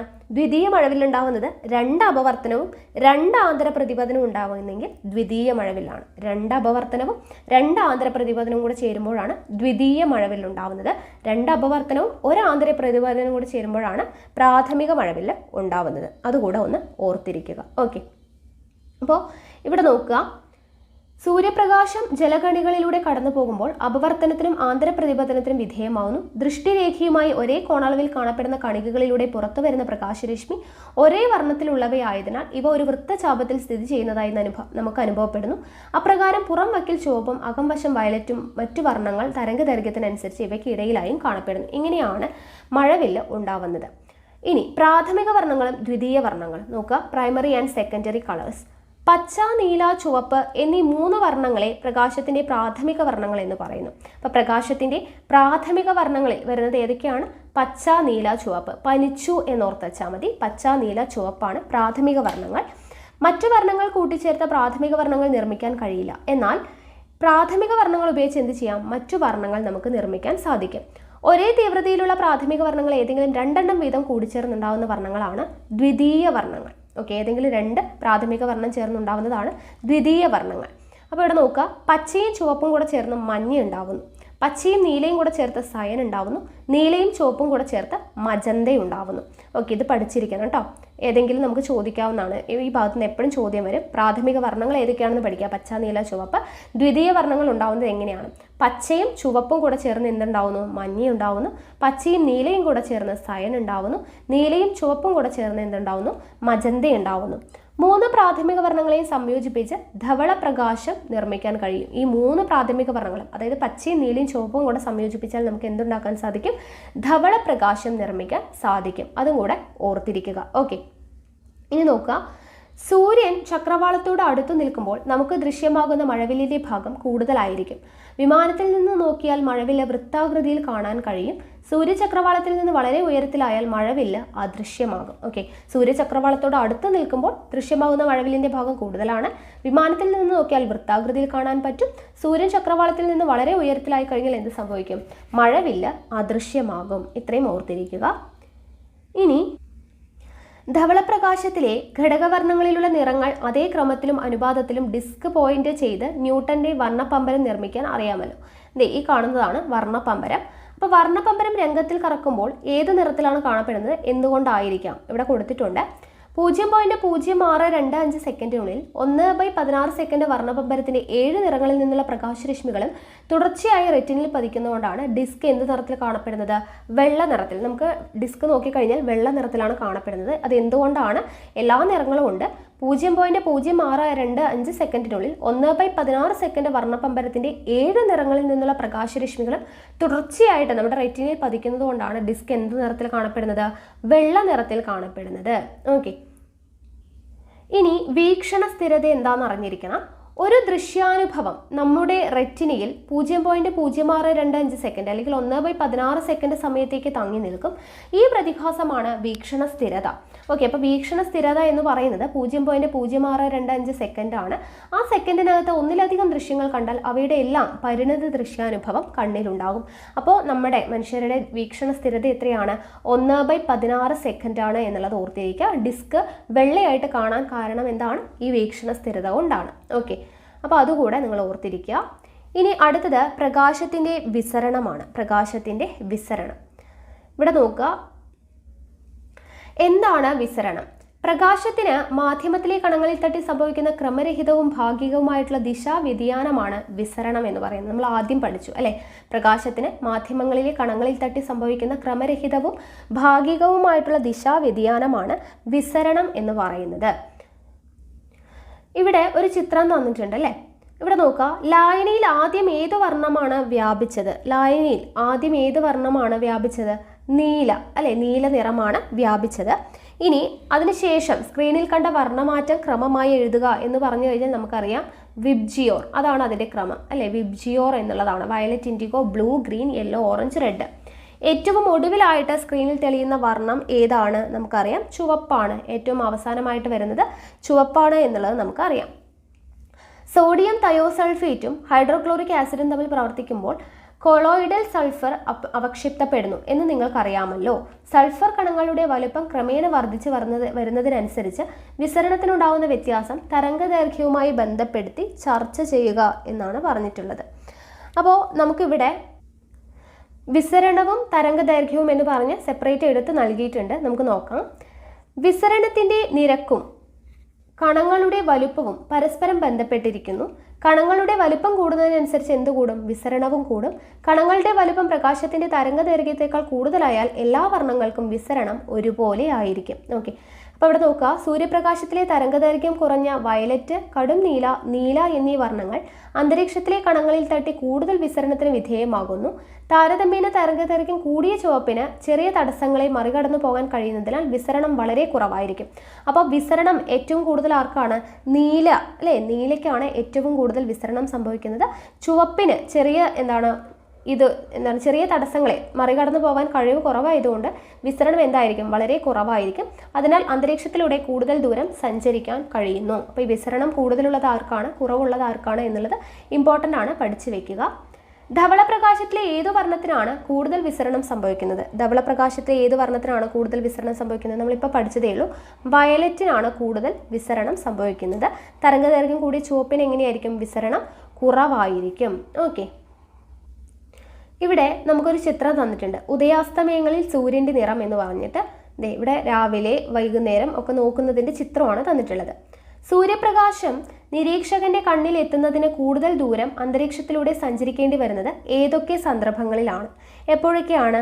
രാവിലെയും വൈകുന്നേരവും ആയിരിക്കും സൂര്യപ്രകാശത്തിന് കൂടുതൽ ദൂരം നമ്മുടെ കണ്ണിലോട്ട് സഞ്ചരിക്കേണ്ടി വരിക അല്ലെ? രാവിലെയും വൈകുന്നേരവും. അന്തരീക്ഷത്തിലൂടെ കടന്നു വരുമ്പോൾ സൂര്യപ്രകാശത്തിലെ ഏത് വർണ്ണത്തിലാണ് കൂടുതൽ വിസരണം സംഭവിക്കുന്നത്? ഏതിനാണ് കുറവ് വിസരണം സംഭവിക്കുന്നത്? നമ്മൾ പഠിച്ചു അല്ലെ? ചുവപ്പിനാണ്. ഓക്കെ, അന്തരീക്ഷത്തിലൂടെ കടന്നു വരുമ്പോൾ സൂര്യപ്രകാശത്തിലെ ഏത് വർണ്ണത്തിലാണ് കൂടുതൽ വിസരണം സംഭവിക്കുന്നത്?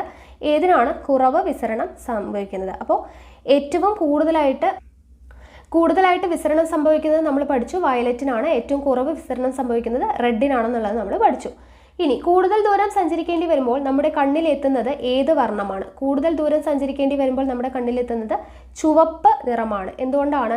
തരംഗദൈർഘ്യം കൂടുതലായതുകൊണ്ടാണ് കേട്ടോ. കൂടുതൽ ദൂരം സഞ്ചരിക്കുമ്പോൾ നമ്മുടെ കണ്ണിൽ എത്തുന്നത് ചുവപ്പ് നിറമാണ്. എന്തുകൊണ്ടാണ്? തരംഗദൈർഘ്യം കൂടുതലായതുകൊണ്ടാണ്. സൂര്യാസ്തമയത്തിന് ശേഷം പടിഞ്ഞാറൻ ചക്രവാളം ചുവന്ന വർണ്ണത്തിൽ കാണാറുണ്ട്. എന്തുകൊണ്ടാണെന്നാണ്? സൂര്യാസ്തമയത്തിന് ശേഷം പടിഞ്ഞാറൻ ചക്രവാളം ചുവപ്പ് നിറമായിട്ട് കാണാൻ കാരണം എന്താണ്? ഈ സമയത്ത് സൂര്യപ്രകാശം അന്തരീക്ഷത്തിലൂടെ കൂടുതൽ ദൂരം സഞ്ചരിക്കും അല്ലേ? ഈ സമയത്ത് സൂര്യപ്രകാശം അന്തരീക്ഷത്തിലൂടെ കൂടുതൽ ദൂരം സഞ്ചരിക്കുന്നു. ഇത്രയും ദൂരം സഞ്ചരിക്കുന്ന സമയത്ത് ചുവപ്പൊഴികെ തരംഗദൈർഘ്യം കുറഞ്ഞ മറ്റു വർണ്ണങ്ങൾ എന്ത് സംഭവിക്കും?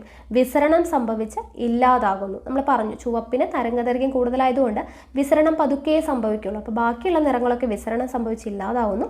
ചുവപ്പ് മാത്രമാണ് അവിടെ ഉണ്ടാവുക അല്ലേ? അപ്പോൾ അതുകൊണ്ടാണ് അവിടെ നമുക്ക് ചുവപ്പ് പ്രകാശം കൂടുതലായിട്ട് ഉണ്ടാവുന്നത്. അപ്പോൾ തരംഗദൈർഘ്യം കൂടുന്നതിനനുസരിച്ച് വിസരണം കുറയുന്നതിനാൽ വാഹനങ്ങളിലെ ഇപ്പോൾ ടെയിൽ ലാമ്പുകളിലും സിഗ്നൽ ലാമ്പുകളിലും ഒക്കെ ചുവപ്പ് പ്രകാശം ഉപയോഗിക്കുന്നത് അതുകൊണ്ടാണ്. ഓക്കെ, അപ്പോൾ അതാണ് നമുക്ക് പറയാനായിട്ടുള്ളത്. തരംഗദൈർഘ്യം കൂടുതലായതുകൊണ്ട് വിസരണം കുറവാണ് സംഭവിക്കത്തുള്ളൂ. അതുകൊണ്ടാണ് സൂര്യാസ്തമയത്തിന് ശേഷം പടിഞ്ഞാറൻ ചക്രവാളം ചുവന്ന നിറത്തിൽ കാണപ്പെടുന്നത്. അതുപോലെ തന്നെ ടെയിൽ ലാമ്പുകളും സിഗ്നൽ ലാമ്പുകളിലൊക്കെ ചുവപ്പ് പ്രകാശം ഉപയോഗിക്കുന്നതിനൊക്കെ കാരണം എന്താണ്? ചുവപ്പിൻ്റെ തരംഗദൈർഘ്യം കൂടുതൽ എന്നുള്ള ആ ഒരു ക്യാരക്ടർ കൊണ്ടാണ്. ഓക്കെ, അപ്പോൾ ഇവിടെ അതിൻ്റെ എക്സാമ്പിൾ കൊടുത്തിട്ടുണ്ട്. വാഹനങ്ങളുടെ ടെയിൽ ലാമ്പുകൾക്കും സിഗ്നൽ ലാമ്പുകൾക്കും ചുവപ്പ് നിറം നൽകിയത് എന്തിനായിരിക്കും? അതാണ് നമ്മളിപ്പോൾ പറഞ്ഞത്. തരംഗദൈർഘ്യം കൂടുതലാണ്, അതുകൊണ്ട് കുറഞ്ഞ വിസരണമേ സംഭവിക്കത്തുള്ളൂ. ഓക്കെ, അടുത്തത് ടിൻഡൽ പ്രഭാവം. ടിൻഡൽ ഇഫക്റ്റ് ആണ് പറയുന്നത്. എന്താണ്? ഒരു കൊളോയിഡ് ദ്രവത്തിലൂടെയോ സസ്പെൻഷനിലൂടെയോ പ്രകാശകിരണങ്ങൾ കടന്നു പോകുമ്പോൾ അവയ്ക്ക് സംഭവിക്കുന്ന വിസരണം മൂലം വളരെ ചെറിയ കണികകൾ പ്രകാശിതമാകുന്നു. അതിനാൽ പ്രകാശത്തിന്റെ സഞ്ചാരപാത ദൃശ്യമാകുന്നു. ഈ പ്രതിഭാസമാണ് ടിൻഡൽ പ്രഭാവം. ഓക്കെ, ഒരു കൊളോയിഡൽ ദ്രവത്തിലൂടെ സസ്പെൻഷനിലൂടെയൊക്കെ പ്രകാശകിരണങ്ങൾ കടന്നു പോകുന്ന സമയത്ത് അവയ്ക്ക് എന്ത് സംഭവിക്കുന്നു? വിസരണം മൂലം വളരെ ചെറിയ കണികകൾ പ്രകാശിതമാകുന്നു.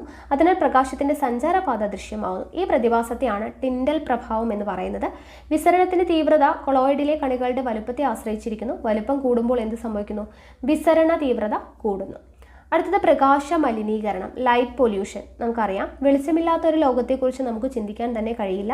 എന്നാൽ വെളിച്ചത്തിന്റെ അതിപ്രസരമുള്ള ലോകത്തെക്കുറിച്ചോ? അധികമായാൽ അമൃതം വിഷം എന്ന് കേട്ടിട്ടില്ലേ? അമിതമായ അളവിലും വിവേചനരഹിതമായ രീതിയിലുള്ള പ്രകാശത്തിന്റെ ഉപയോഗമാണ് പ്രകാശ മലിനീകരണം എന്നതുകൊണ്ട് ഉദ്ദേശിക്കുന്നത് അല്ലേ? നമ്മൾ അമിതമായ അളവിലും വിവേചനരഹിതമായ രീതിയിലുള്ള പ്രകാശത്തിന്റെ ഉപയോഗമാണ് പ്രകാശ മലിനീകരണം എന്ന് അറിയപ്പെടുന്നത്. അപ്പോൾ പ്രകാശ മലിനീകരണത്തിന് അനന്തര ഫലങ്ങൾ നമുക്ക് തന്നിട്ടുണ്ട്. എന്തൊക്കെയാണ്? ജീവജാലങ്ങളുടെ സ്വാഭാവിക ജീവിതക്രമത്തെ പ്രതികൂലമായി ബാധിക്കുന്നു. ആകാശക്കാഴ്ച മറയ്ക്കുന്നത് മൂലം വാനനിരീക്ഷണം അസാധ്യമാകുന്നു. ഉയർന്ന ഫ്ലാറ്റുകളിലെ പ്രകാശം ദേശാടന പക്ഷികളുടെ ദിശ തെറ്റിക്കുന്നു. വാഹനങ്ങളുടെ ഹെഡ് ലാമ്പുകളിൽ നിന്നുള്ള ഹൈബീമിന്റെ അമിത പ്രകാശം മറ്റുള്ളവരുടെ കാഴ്ചയ്ക്ക് തടസ്സമുണ്ടാക്കുകയും അതുവഴി അപകടമുണ്ടാക്കുകയും ചെയ്യുന്നു. ഓക്കെ, അപ്പോൾ ഇതൊക്കെയാണ് പ്രകാശ മലിനീകരണം കൊണ്ടുണ്ടാവുന്ന ദോഷങ്ങൾ എന്ന് പറയുന്നത്. ഇനി അടുത്തത് നമുക്ക് വിലയിരുത്താമെന്ന് പറഞ്ഞ് കുറച്ച് ക്വസ്റ്റ്യൻസ് കൊടുത്തിട്ടുണ്ട്, നോക്കാം. വിദൂരതയിലുള്ള ഒരു വസ്തുവിനെ വീക്ഷിക്കുമ്പോൾ സീലിയറി പേശികളുടെ അവസ്ഥ എപ്രകാരമാണ്?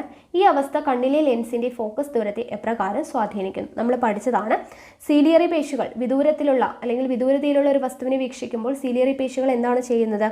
വിശ്രമാവസ്ഥ പ്രാപിക്കുകയാണ് ചെയ്യുന്നത് അല്ലെ? വിശ്രമാവസ്ഥ പ്രാപിക്കുകയാണ് ചെയ്യുന്നത്. ലെൻസിന് എന്ത് സംഭവിക്കുന്നു? അല്ലെങ്കിൽ ഫോക്കസ് ദൂരത്തിന് എന്ത് സംഭവിക്കുന്നു? ലെൻസിന്റെ വക്രത കുറഞ്ഞ് ഫോക്കസ് ദൂരം എന്ത് ചെയ്യുന്നു? കൂടുകയാണ് ചെയ്യുന്നത് അല്ലെ? സീലിയറി പേശി വിശ്രമാവസ്ഥ പ്രാപിക്കുന്നു. കണ്ണിലെ ലെൻസിന്റെ വക്രത കുറയുന്നു, ഫോക്കസ് ദൂരം കൂടുന്നു. അടുത്ത ചോദ്യം നോക്കാം. ക്ലാസ്സിലെ പിൻബെഞ്ചിലിരിക്കുന്ന ഒരു കുട്ടിക്ക് ബോർഡിലെ അക്ഷരങ്ങൾ വ്യക്തമായി കാണാൻ കഴിയുന്നില്ല. ഈ കുട്ടിയുടെ കണ്ണിന്റെ ന്യൂനത എന്ത്? ഇതെങ്ങനെ പരിഹരിക്കാം? ഹ്രസ്വദൃഷ്ടിയാണ് അല്ലേ? അപ്പോൾ ബോർഡിൽ എഴുതിയിരിക്കുന്ന അടുത്തുള്ളതൊന്നും കാണാൻ പറ്റുന്നില്ല എന്ന് പറയുമ്പോൾ ഹ്രസ്വദൃഷ്ടിയാണ്. ഹ്രസ്വദൃഷ്ടിക്ക് നമ്മൾ ഉപയോഗിക്കുന്നത് എന്താണ്? കോൺകേവ് ലെൻസാണ് നമ്മൾ ഉപയോഗിക്കുന്നത് അല്ലേ? അടുത്തത് നോക്കാം. ഒരു വ്യക്തിക്ക് 1.3 മീറ്ററിന് അപ്പുറത്തുള്ള വസ്തുക്കളെ വ്യക്തമായി കാണാൻ കഴിയുന്നില്ല. കണ്ണിന്റെ ന്യൂനത പരിഹരിക്കാൻ എന്താണ് മാർഗം അല്ലേ? അപ്പോൾ ഒരു വ്യക്തിക്ക് 1.3 മീറ്റർ എന്ന് പറയുമ്പോഴത്തേനും ദൂരം കൂടുതൽ. അപ്പോൾ അകലെയുള്ളതിന് കാണാൻ പറ്റാത്ത എന്താണ്? അത് ദീർഘദൃഷ്ടിയാണ്. അടുത്തുള്ളത് കാണാൻ പറ്റാത്തത് എന്താണ്? ഹ്രസ്വദൃഷ്ടിയാണ്. അപ്പോൾ അത് ഹ്രസ്വദൃഷ്ടിക്കാണെങ്കിൽ കോൺകേവ്, ദീർഘദൃഷ്ടിക്കാണെങ്കിൽ കോൺവെക്സ്. അത് അറിഞ്ഞിരിക്കുക. ഇനി ഒരു ബഹിരാകാശ സഞ്ചാരിക്ക് ആകാശം ഏത് നിറത്തിലാണ് കാണപ്പെടുക? ഏത് നിറത്തിലാണ്? കറുപ്പ് അല്ലെങ്കിൽ ഇരുണ്ട നിറത്തിലാണ് കാണപ്പെടുക. ഓക്കെ, കറുത്ത നിറത്തിലോ അല്ലെങ്കിൽ ഇരുണ്ട നിറത്തിലാണ് കാണപ്പെടുക.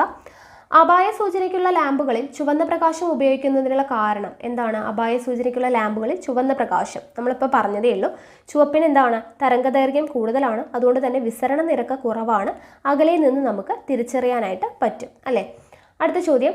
ഫോഗ് ലാമ്പുകളായിട്ട് മഞ്ഞപ്രകാശം നൽകുന്ന ലാമ്പുകൾ ഉപയോഗിക്കാൻ കാരണം എന്താണ്? മഞ്ഞയ്ക്ക് എന്താണ്?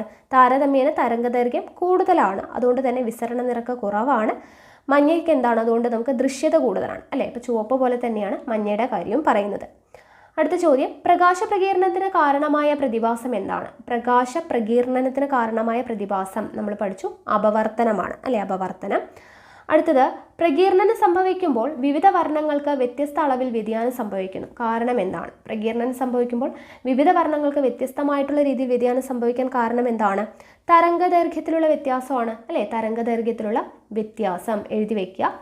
അടുത്ത ചോദ്യം, ചന്ദ്ര എക്സ്റേ ഒബ്സർവേറ്ററി എന്ന ടെലിസ്കോപ്പ് സ്ഥാപിച്ചിരിക്കുന്നത് ബഹിരാകാശത്താണ്. ഇപ്രകാരം ചെയ്യുന്നത് കൊണ്ടുള്ള മേന്മ എന്ത്? അന്തരീക്ഷത്തിൽ കടക്കുന്ന പ്രകാശത്തിന്റെ വിസരണവുമായി ബന്ധപ്പെട്ട് ഉത്തരം കണ്ടെത്തുക. എന്താണ്? ബഹിരാകാശത്ത് നമുക്കറിയാം അന്തരീക്ഷം ഇല്ലാത്തതിനാൽ പ്രകാശത്തിന് എന്താണ്?